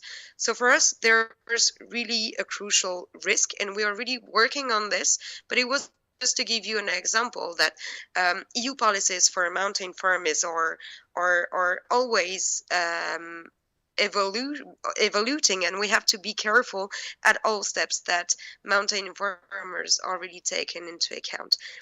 And maybe now, just as a conclusion on the next slide, we have been discussing at Euromontana also mountain farming recently during our 12th European Mountain Convention, which took place in October in Italy. We have published this week the declaration of this major event, and we really ask for the recognition of the role of mountain farming for providing ecosystem services, and again to the whole population. And we really advocate also for the need to support mountain farming towards resilience, not only in the next years, but really in the next decades, in the framework of all the changes that we're going to have, not only social and economical, but also in terms of climate resilience, for instance. And with this, I think I'm finished because I'm really over the time. So thank you very much. Hvala lepa tudi vam, da ste bili z nami. Thank you very much for being with us. V Sloveniji imamo In res Slovenia, we vrhunske truly prehranske have proizvode. top In kako quality pomembno je izkoristiti vse foodstuffs and food možnosti za products, and how promocijo, important da it is glas o njih to pride do ljudi in ensure predvsem, da na promotion so that izdelkih people ljudje hear about prepoznajo it and people kakovost. can recognize Sedaj pa ste quality na vrsti še is vi, important. dragi And now, obiskovalci, ladies če and imate kakšno gentlemen, vprašanje, it is ga lahko gospe Kamili this is your zastavite tudi opportunity tukaj v to raise dvorani. Bodo questions. prišli do vas z mikrofonom, samo pomahajte. We will Če give you ne, the pa mic, just wave ostaja, your da hand. še vedno lahko postavljate vprašanja Of preko course, QR it is kode still ali pa possible to greste use QR naravnost na code to spletno put stran. questions or visit our Ni vprašanj. website. Hvala lepa There are vam, no da ste bili questions. z nami. Thank you very much for Želim vam joining vse us. dobro, We wish vse you naprej. all well in the future. Thank you. Naslednja predavateljica Our next presenter pa bo predstavila izjemno will pomemben dokument. speak about a document that is dolgotrajni extremely razpravi z important. vsemi Following deležniki je bil, a kot smo long-term danes že debate slišali, with all the da Evropska stakeholders, as we komisija have po heard potrditvi today vlade already, Republike the Slovenije European Commission, konec following the oktobra approval of the government 2020 of Slovenia on potrdila the strateški 28th načrt of October, skupne the Commission kmetijske approved politike the CAP 2023-2027 strategic plan za Slovenijo. Gre za 2023-2027 for ključni Slovenia. strateški It dokument is the kmetijske key politike, strategic s katerim bo Slovenija CAP v document, naslednjem programskem whereby obdobju within the next zagotovila programming period, dolgoročno Slovenia will make prehransko sure varnost, that we have zeleni preboj a in long-term trajnostni razvoj food slovenskega security, kmetijstva, green živilske breakthrough, industrije in sustainability podeželja. for food operators, V imenu agricultural Ministrstva za operators, kmetijstvo, gozdarstvo and in farmers. prehrano On nam behalf bo of the izvajanje Ministry of strateškega Agriculture, načrta Food and predstavila Forestry, v.d. direktorica the strategic Direktorata za plan kmetijstvo, will be presented gospa by Acting Maša Director of Žagar. Directorate of Agriculture, Maša Žagar. Please. Spoštovani, lep pozdrav. Ladies and gentlemen, Sem zelo I bid you a vesela, da warm imam welcome. tudi It is danes to indeed a great predstavitev. Moram pleasure to be povedati, da able to se have a predstavitve kar presentation vrstijo today. iz tedna v I have to teden say, every in, week zdi we se have mi, da je one to prav. presentation Prav je after the zato, next. ker I think this is ta really a nov good strateški approach načrt v novem because obdobju this prinaša toliko new sprememb. strategic plan In, within the jaz bi next se vam, programming period brings uvodoma so many želela najprej changes. zahvaliti Initially, I would like to svetovalcem, thank svetovalne all of you, službe all za vso agricultural podporo in za vso advisors, for strokovno providing pomoč pri your pripravi expertise strateškega and načrta, support pri, when elaborating the podpori strategic pri plan. pogajanjih z Evropsko komisijo. You Namreč also vaše helped us when we strokovno negotiated znanje with the pa European poznavanje Commission. terena je Your resnično, expertise resnično, and za nas knowledge zelo in the dragoceno. field are very Seveda valuable smo and pa- precious to us at the ministry. Seveda smo pa že do zdaj od vseh Of course, govorcev pravzaprav slišali, from all the speakers kakšni today, izzivi we so, have kakšne- heard a lot kakšne about nevarnosti, different kakšne challenges, spremembe se about dogajajo in, threats and changes veliko je bilo taking govora o place. trajnostni pridelavi You spoke a hrane. lot about sustainable food Zagotovo production. je ta strateški načrt Most en tako certainly, this kompleksen strategic plan dokument is a s very toliko complex intervencijami document. ravno zaradi It tega, contains ker je bilo numerous potrebno vse te interventions izzive, because podnebne, we really had okoljske, to speak about and prehranska address draginja, all energetska kriza, agricultural, vojna, environmental, negotovost climate na trgih, challenges, negotovost, glede, rising and soaring zahtev, ki food, jih energy Evropska komisija prices, še pripravlja and glede, demands voiced by the European novih Commission, zakonodajnih predlogov. given new Nekako legislative uokviriti v proposals. eno We had transformacijo to produce a prehoda, document podpore, making sure that we have transformation, kmetom za transition, but prehod v also ta support trajnostni to our sistem. Z farmers tega if we vidika are bi, to make a transition to this bi rekla, new da je sustainable and ta transformative strateški framework. načrt za For Slovenijo that v reason, resnici ambiciozen. the strategic plan for Slovenia is Takole indeed izgleda very finančna- ambitious. This is the financial schema, framework, 1,8 milijarde evrov je namenjeno v 1.8 petletnem billion obdobju. within a Za 5-year prvi steber, period. As se for the ohranja first ta pillar, osnovna dohodkovna we remain podpora, we seveda so tudi novosti, preserve the basic stopajo income omenjeno, to direct je payments, prostovoljna shema, o tem but bom kasneje a lot of nekaj več novelties, a povedala. voluntary scheme as Znotraj well. I prvega will stebra discuss imamo this še dve later. posebni Within the ovojnici za first vinski pillar, in pa we za have čebelarski special two sektor. envelopes for wine and Drugi steber beekeeping pa je ta sectors. razvojno And the naravnan, second ta, pillar ki focuses on pravzaprav pomeni development. tudi It also provides very precious support to farmers in order to have more sustainable agricultural practices. You know about conditionality. It is strengthened cross-compliance.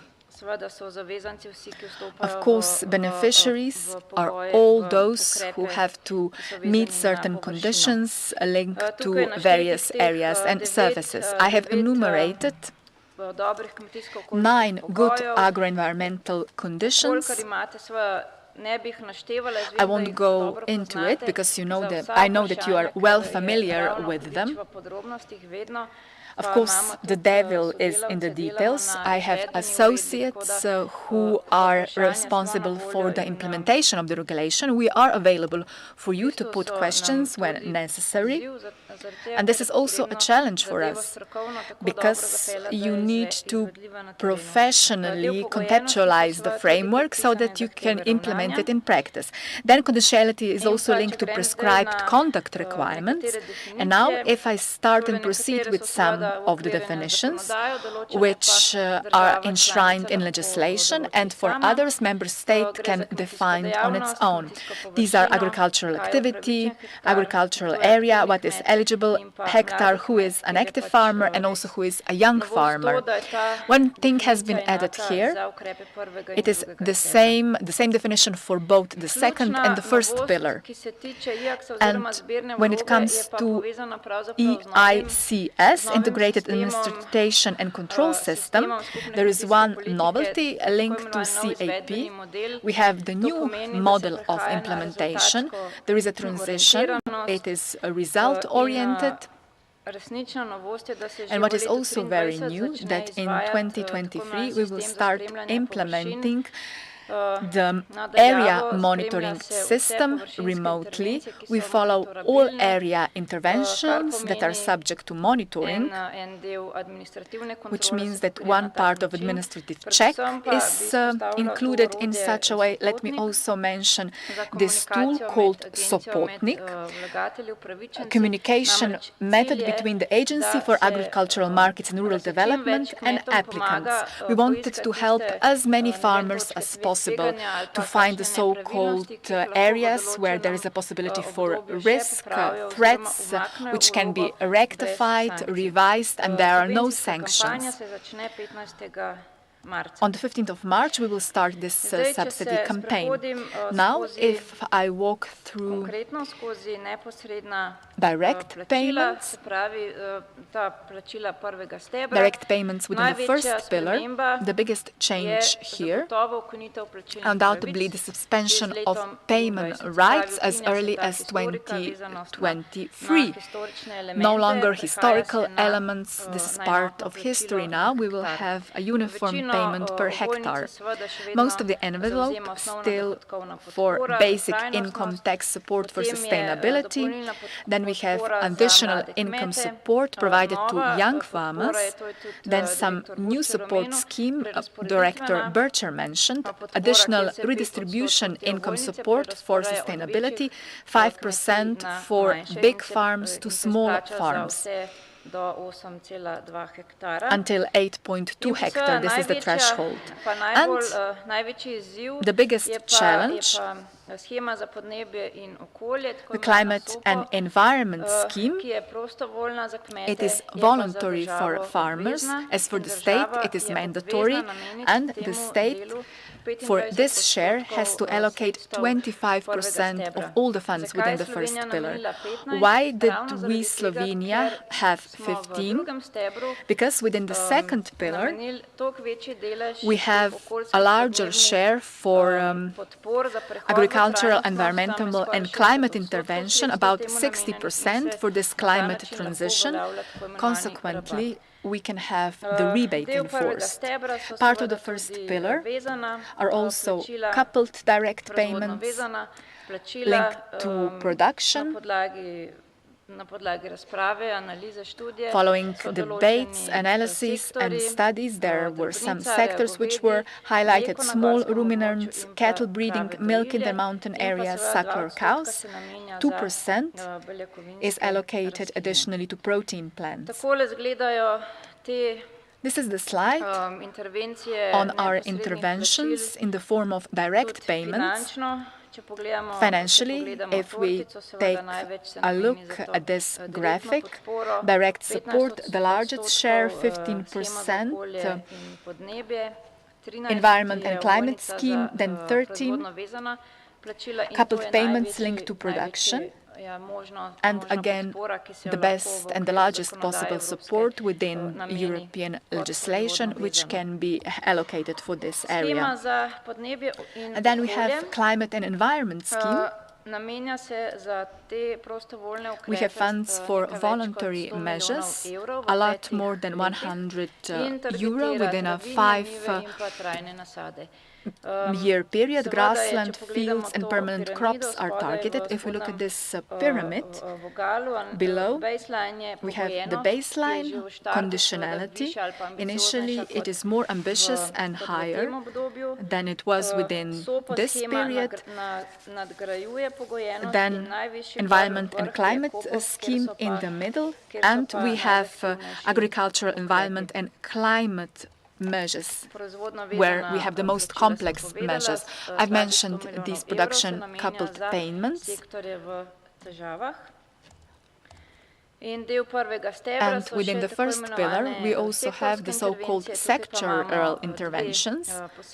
Here we have two special envelopes for beekeeping and wine sector. We continue with support for these sectors, which are very targeted, especially for the wine sector.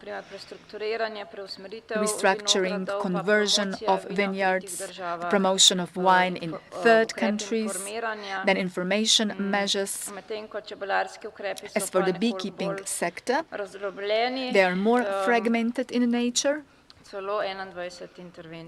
As many as 21 sub-interventions.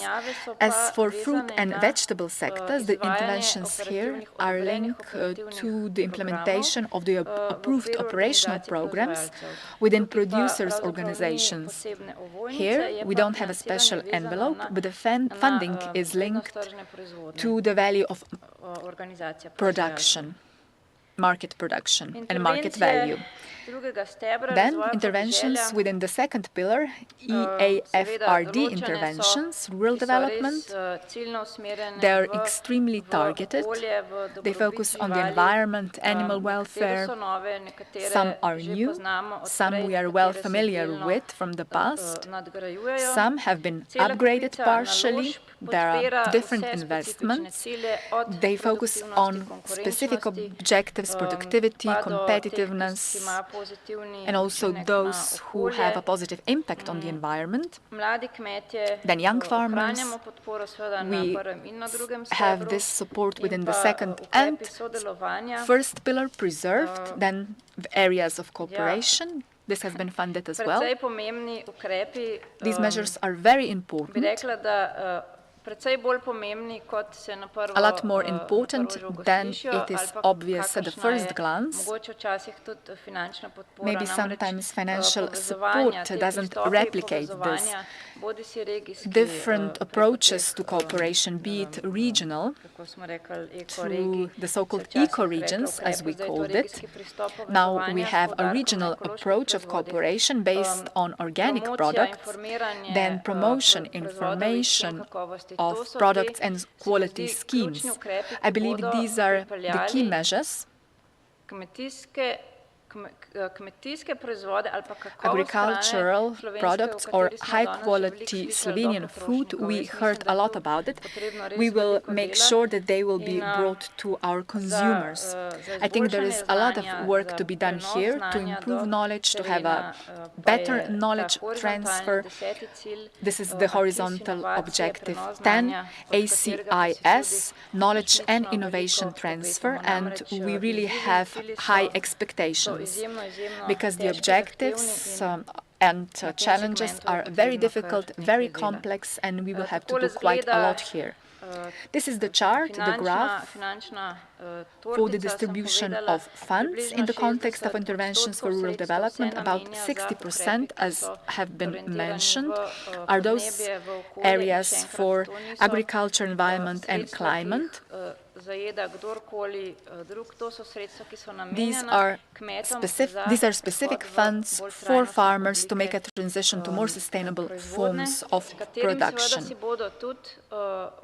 They are not taking anything away from anyone. In this way, they will be more competitive on the market and their position will be consequently improved. Then area and environmental interventions within the second pillar. We are familiar with some of them, but the concept has been different compared to less favored area payments. Some are old, but there are some new requirements added to it, and some operations have been done completely new.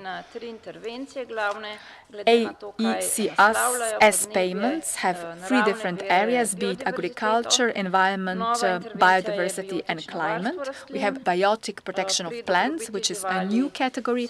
As for animal welfare, we also included poultry and horses. And then another new intervention, payments for Natura 2000 areas. For some areas, we introduced this new regime, and it could be supported via these payments. Then organic farming. The project continues. We have a lot more funding for enabling transition for this sustainable form.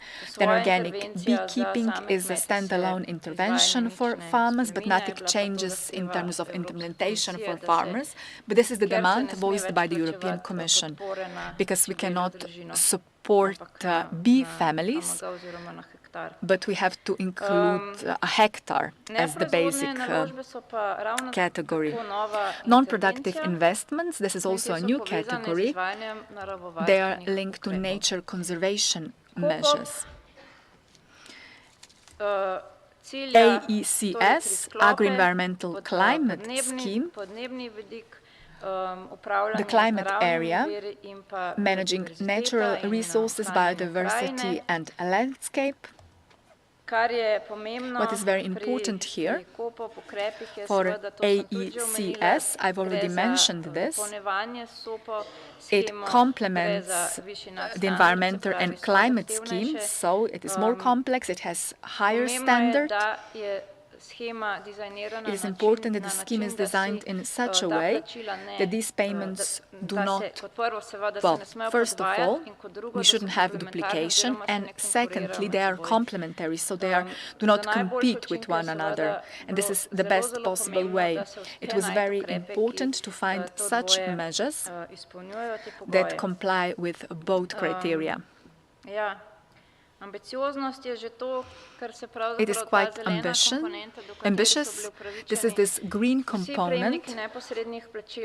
All direct payment beneficiaries were eligible for this, but now it had to be transformed so that you have to, from voluntary, comply with certain criteria, which is why they are subject to additional controls and checks.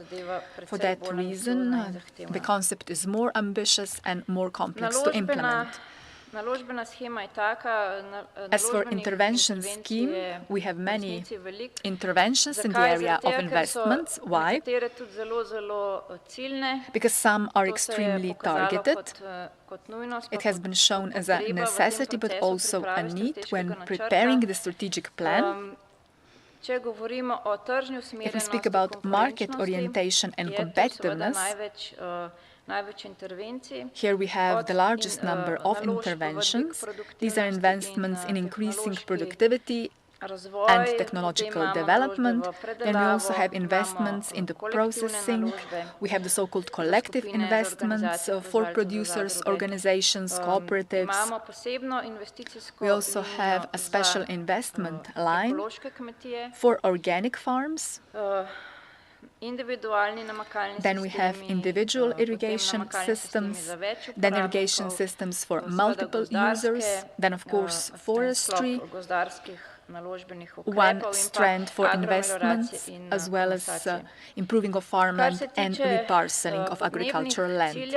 Then climate objectives. Here we have a special investment intervention, adaptation to climate change when adapting permanent crops, then investments in renewable energy sources, a special line. We need to emphasize that these are renewable energy sources for one's own production. In other words, it is not for selling or marketing into the network, but providing support to producers for your own local self-supply. Then the strand 5, sustainable management of natural resources. Here we have technological updates to irrigation systems, and then investments in the purchase of machinery for optimal use of nutrients and sustainable use of plant production products. Then biodiversity. We have two interventions in this area.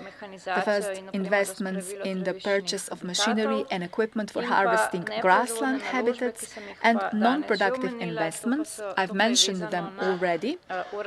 This is related to the implementation of different slurries, wild animal attacks. Then Area 8, a very concrete objective. It addresses rural development, other functions of the rural development. Here let me mention investments in the establishment and development of non-agricultural activities, and strand 9. Here, all expectations from the society and demands that the sector adapts to these challenges. It gives us a very competitive setting on the internal market as well. Under this heading, we have investments in the adaptation of agricultural holdings for the implementation of above-standard requirements in the field of farm animal welfare. Then permanent crops. We can invest in permanent crops by using two key interventions. The first one focuses on competitiveness, and the second one, which is linked to the adaptation to climate change. Greenhouses will also be suitable for investment within the new programming period, and renewable sources of energy. You see that we are supporting them. We have many interventions, not just for renewable energy sources. It is an eligible cost also for other investment measures. Then mechanization. Given its purpose and objectives, we support it through different investment measures. Of course, the focus of some interventions is also circular economy and bioeconomy as well. There are plenty of opportunities for development here. Then, construction of irrigation system and technological update of irrigation systems. Then investments in processing. They are competitiveness, productivity, then collective investments, then investments in the establishment and development of non-agricultural activities, and investments in the processing and marketing. As for stables, we can have funding based on two interventions. Let me just highlight the adaptation to above-standard requirements in the field of farm animal welfare, and investments in the adaptation of agricultural holdings to implementation of above-standard requirements, which will focus on a very strong supply chain, which is very important if we are to be competitive on the market.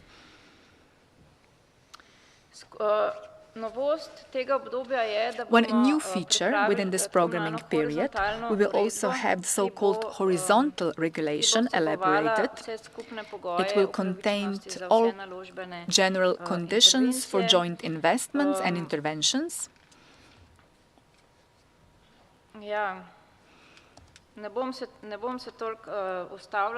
I won't stop at every individual slide because I have plenty of time. I have plenty of slides, but I'm slowly running out of time.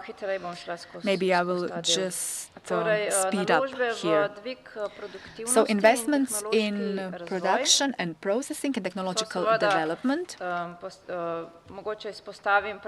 Let me just highlight when it comes to this model a special line of funding for small farms. Here we have a wide range of possible investments included. Then we have collective investments. We have producers associations, cooperatives, building a community. This is under this envelope. The first sale of agricultural products and processing and marketing.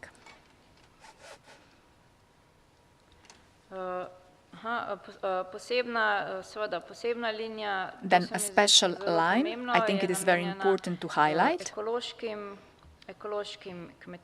Organic farms, why? So that they don't compete at tenders where we have all farms competing. This tender should focus solely on organic farms. We try to support the sector in a targeted way in this way. Then processing and marketing to increase productivity. We have about 90 million euro. These are individual investments focusing on processing or marketing. And then we proceed with investments which focus on the environment and climate. I already mentioned adaptation of permanent crops to climate change.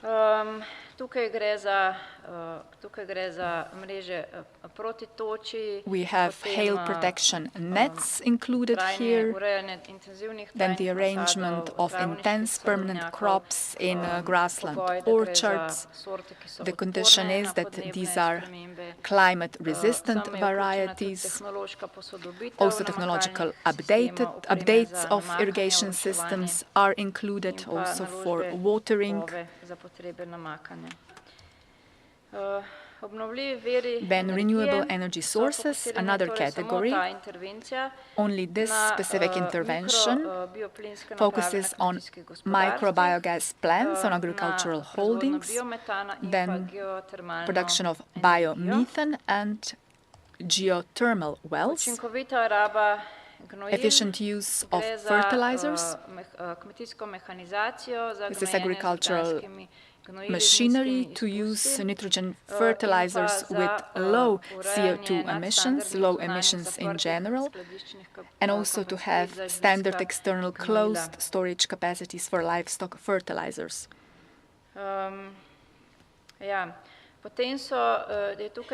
And then another strand of investments. The focus is on the management of natural resources, optimal use of nutrients, sustainable use of plant production products.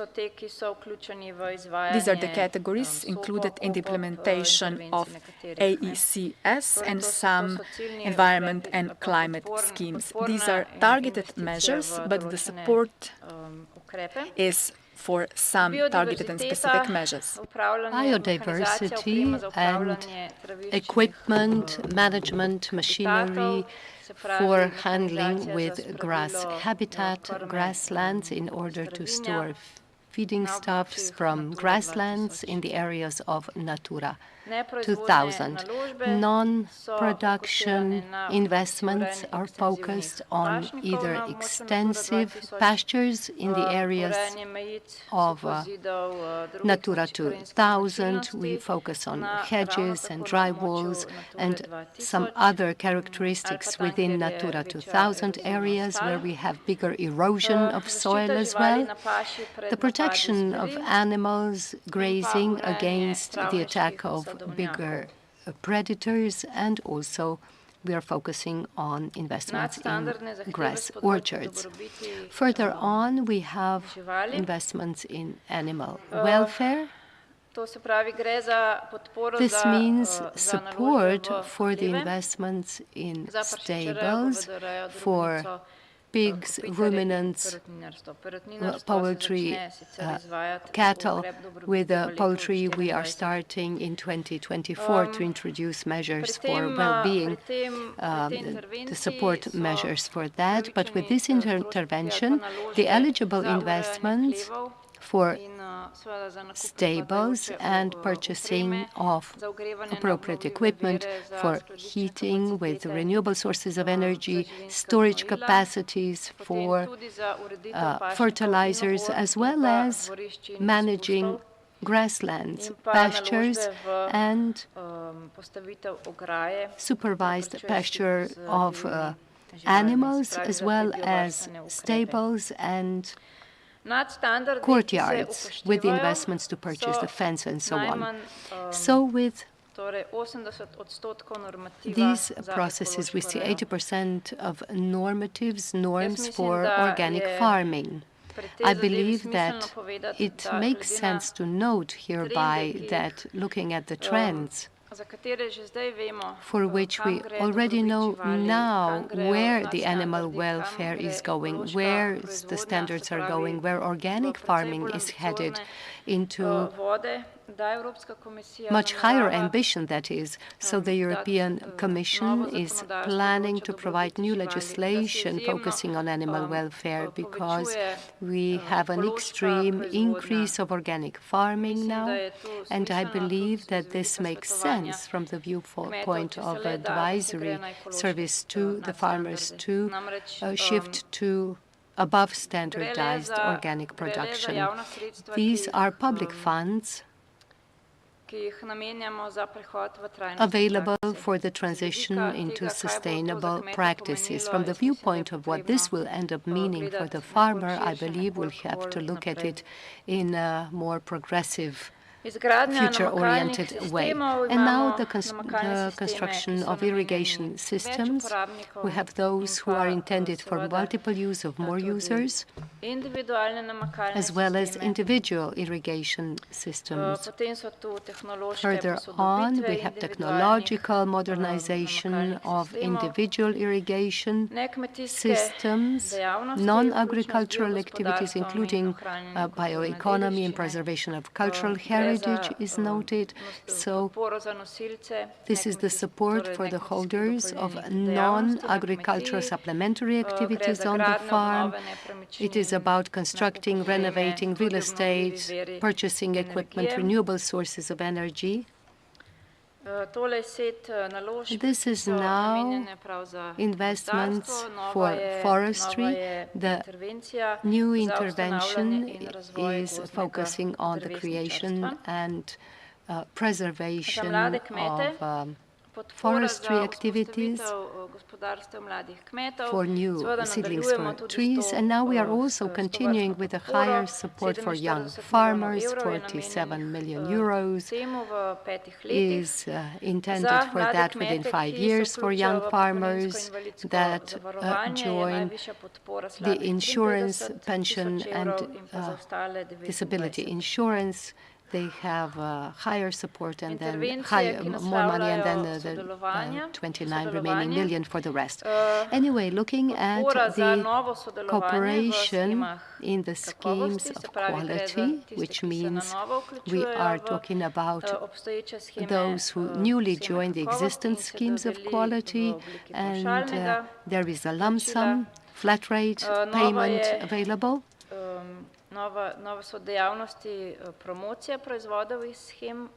The new activities are promoting products from the quality schemes, and from what I've mentioned before, the Slovenian products are important for the Slovenian market, so it's really crucial to share this information, so this information has an access to the consumers. And now the regional cooperation with an emphasis on organic farming. This is about supporting the plan, which consists of contractual partnership in a geographically defined area. So in this partnership, we see the whole chain, from the producers to the retailers, HoReCa, and public institutions. And the support is higher provided there are more organic farms included. We truly wish for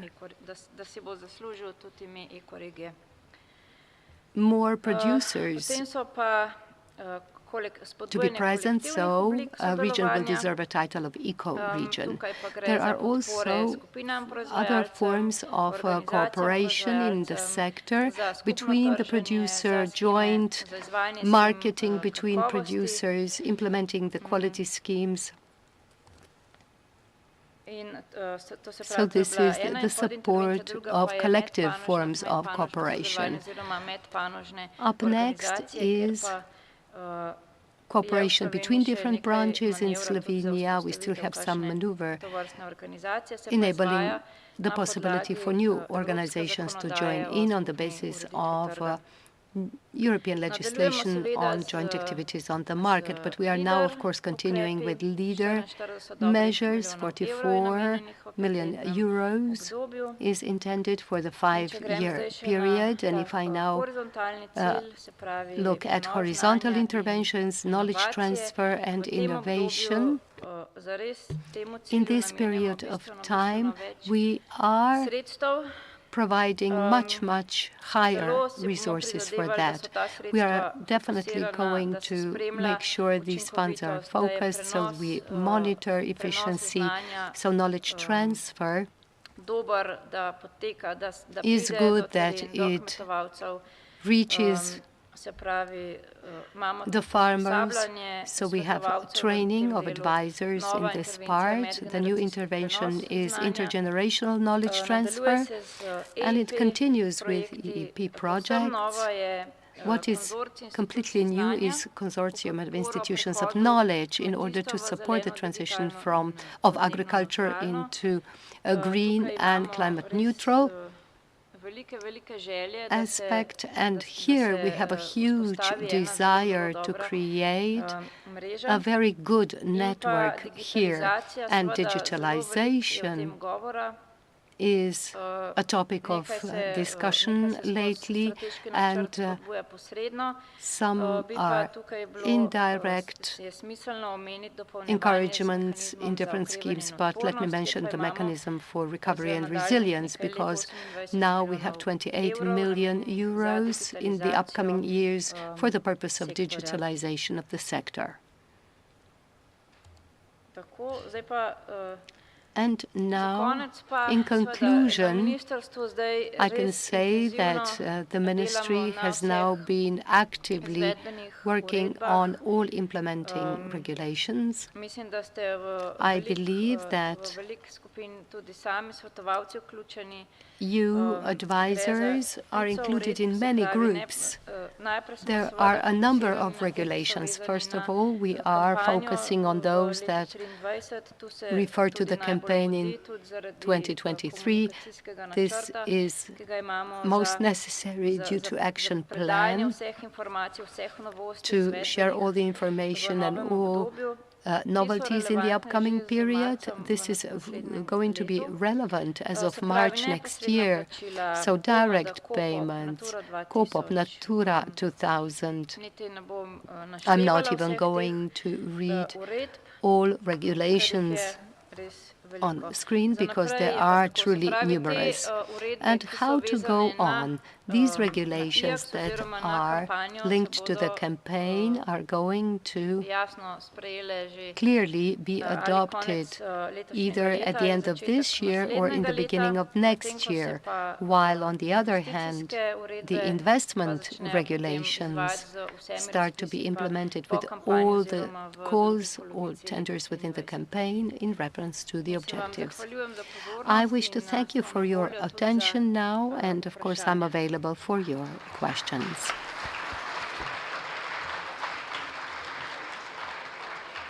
Thank you very much for this presentation. You have a demanding task to do, but I believe that with the support of everybody else, you will succeed in spite of ambitious plans, right? Okay, now we have a little bit more time for your questions. Are there questions from the floor? There is a microphone in the back.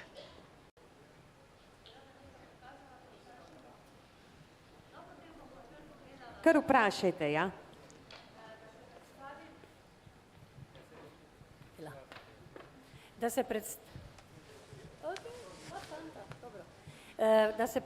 Let me introduce myself. I'm Nuška Serlo, organic farmer of permacultural farm.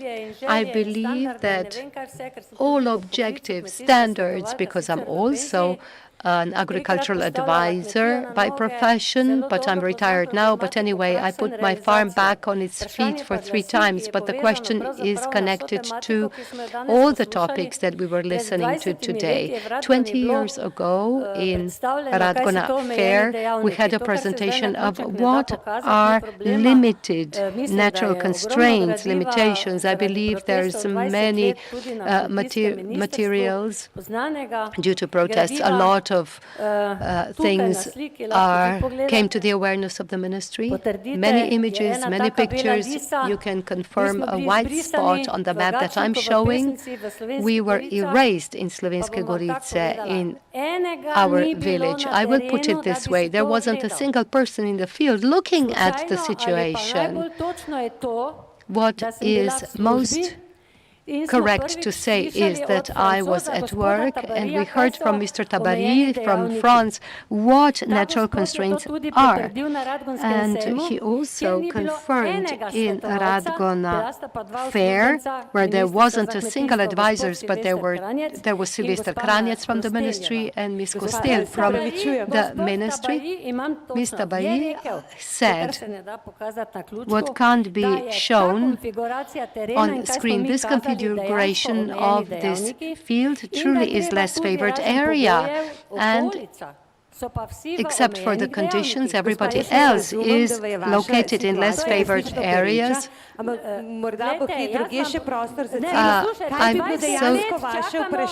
So what is your question, please? Yes, the question is, why isn't Agricultural Advisory Service participating in these definitions? Nobody came over. Okay, so thank you very much for this question. I'm not sure if the lady at the podium is the right address for this question, but I believe there are many experts with us today. I believe you raised your question many times until now. You're welcome to raise it again using QR code in writing. Are there other questions? If not, thank you very much. So, okay, there is a question. I wish to thank Ms. Masha Žagar for this presentation. Maybe just a few more words to say. Those of us who are already discussing how the transfer of knowledge will be done for the advisors. So what is the period of time for that? We agreed on some deadlines. We are still discussing some timelines, but why haven't we even started with that yet? Because things are still happening in that respect. Let me just provide additional explanation for advisors so that they hear it from you directly. Well, just in brief, I just wanted to to say why we are rushing with all implementing regulations, those about EACS and the campaign. Of course, training of advisors is one of key novelties of this period of time. Why? Because it is you who serve as our right hand, as an extension of agricultural policy in the field, reaching the farmers. This plan has to be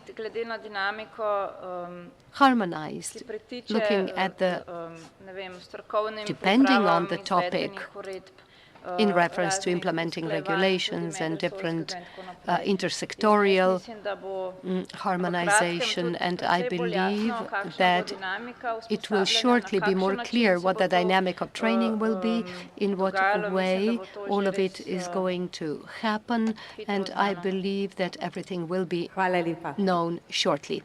Thank you very much. Are there any other questions from the audience? Well, thank you for the floor. I wish to be a little bit more general.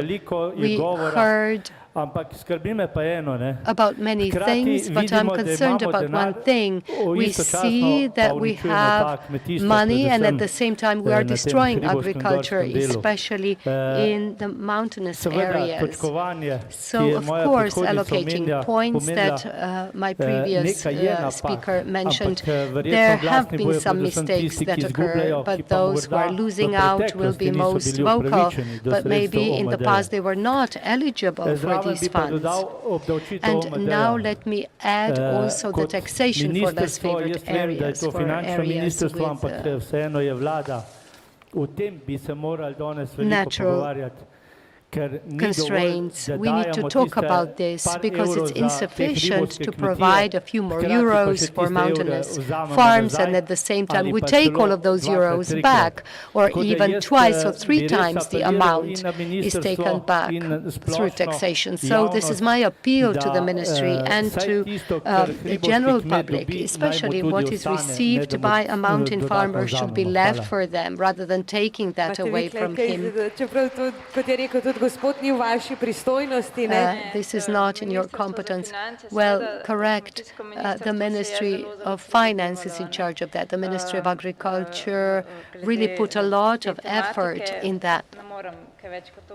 And there is no further comment that I can provide to you, because we all agree that the support in areas with most severe natural constraints for agriculture are truly intended for agriculture to be preserved there, even though the European Commission is interpreting this term really in a narrow way through data.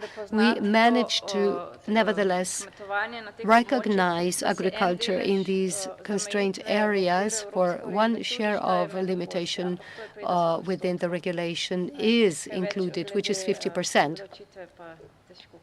And otherwise I cannot provide any more comments. Thank you very much. I think this is it. Thank you very much for your presentation and much success in the implementation. I believe that you are all looking forward to a break, but before you leave the room, you're kindly invited to come back at 12. We are going to start on time. The Slovenians are known for our punctuality, correct? And you're kindly invited to enjoy and have a look at the posters in the foyer presenting the projects of the European Innovation Partnership, and you will hear more about that tomorrow. Thank you very much for now, and enjoy your break.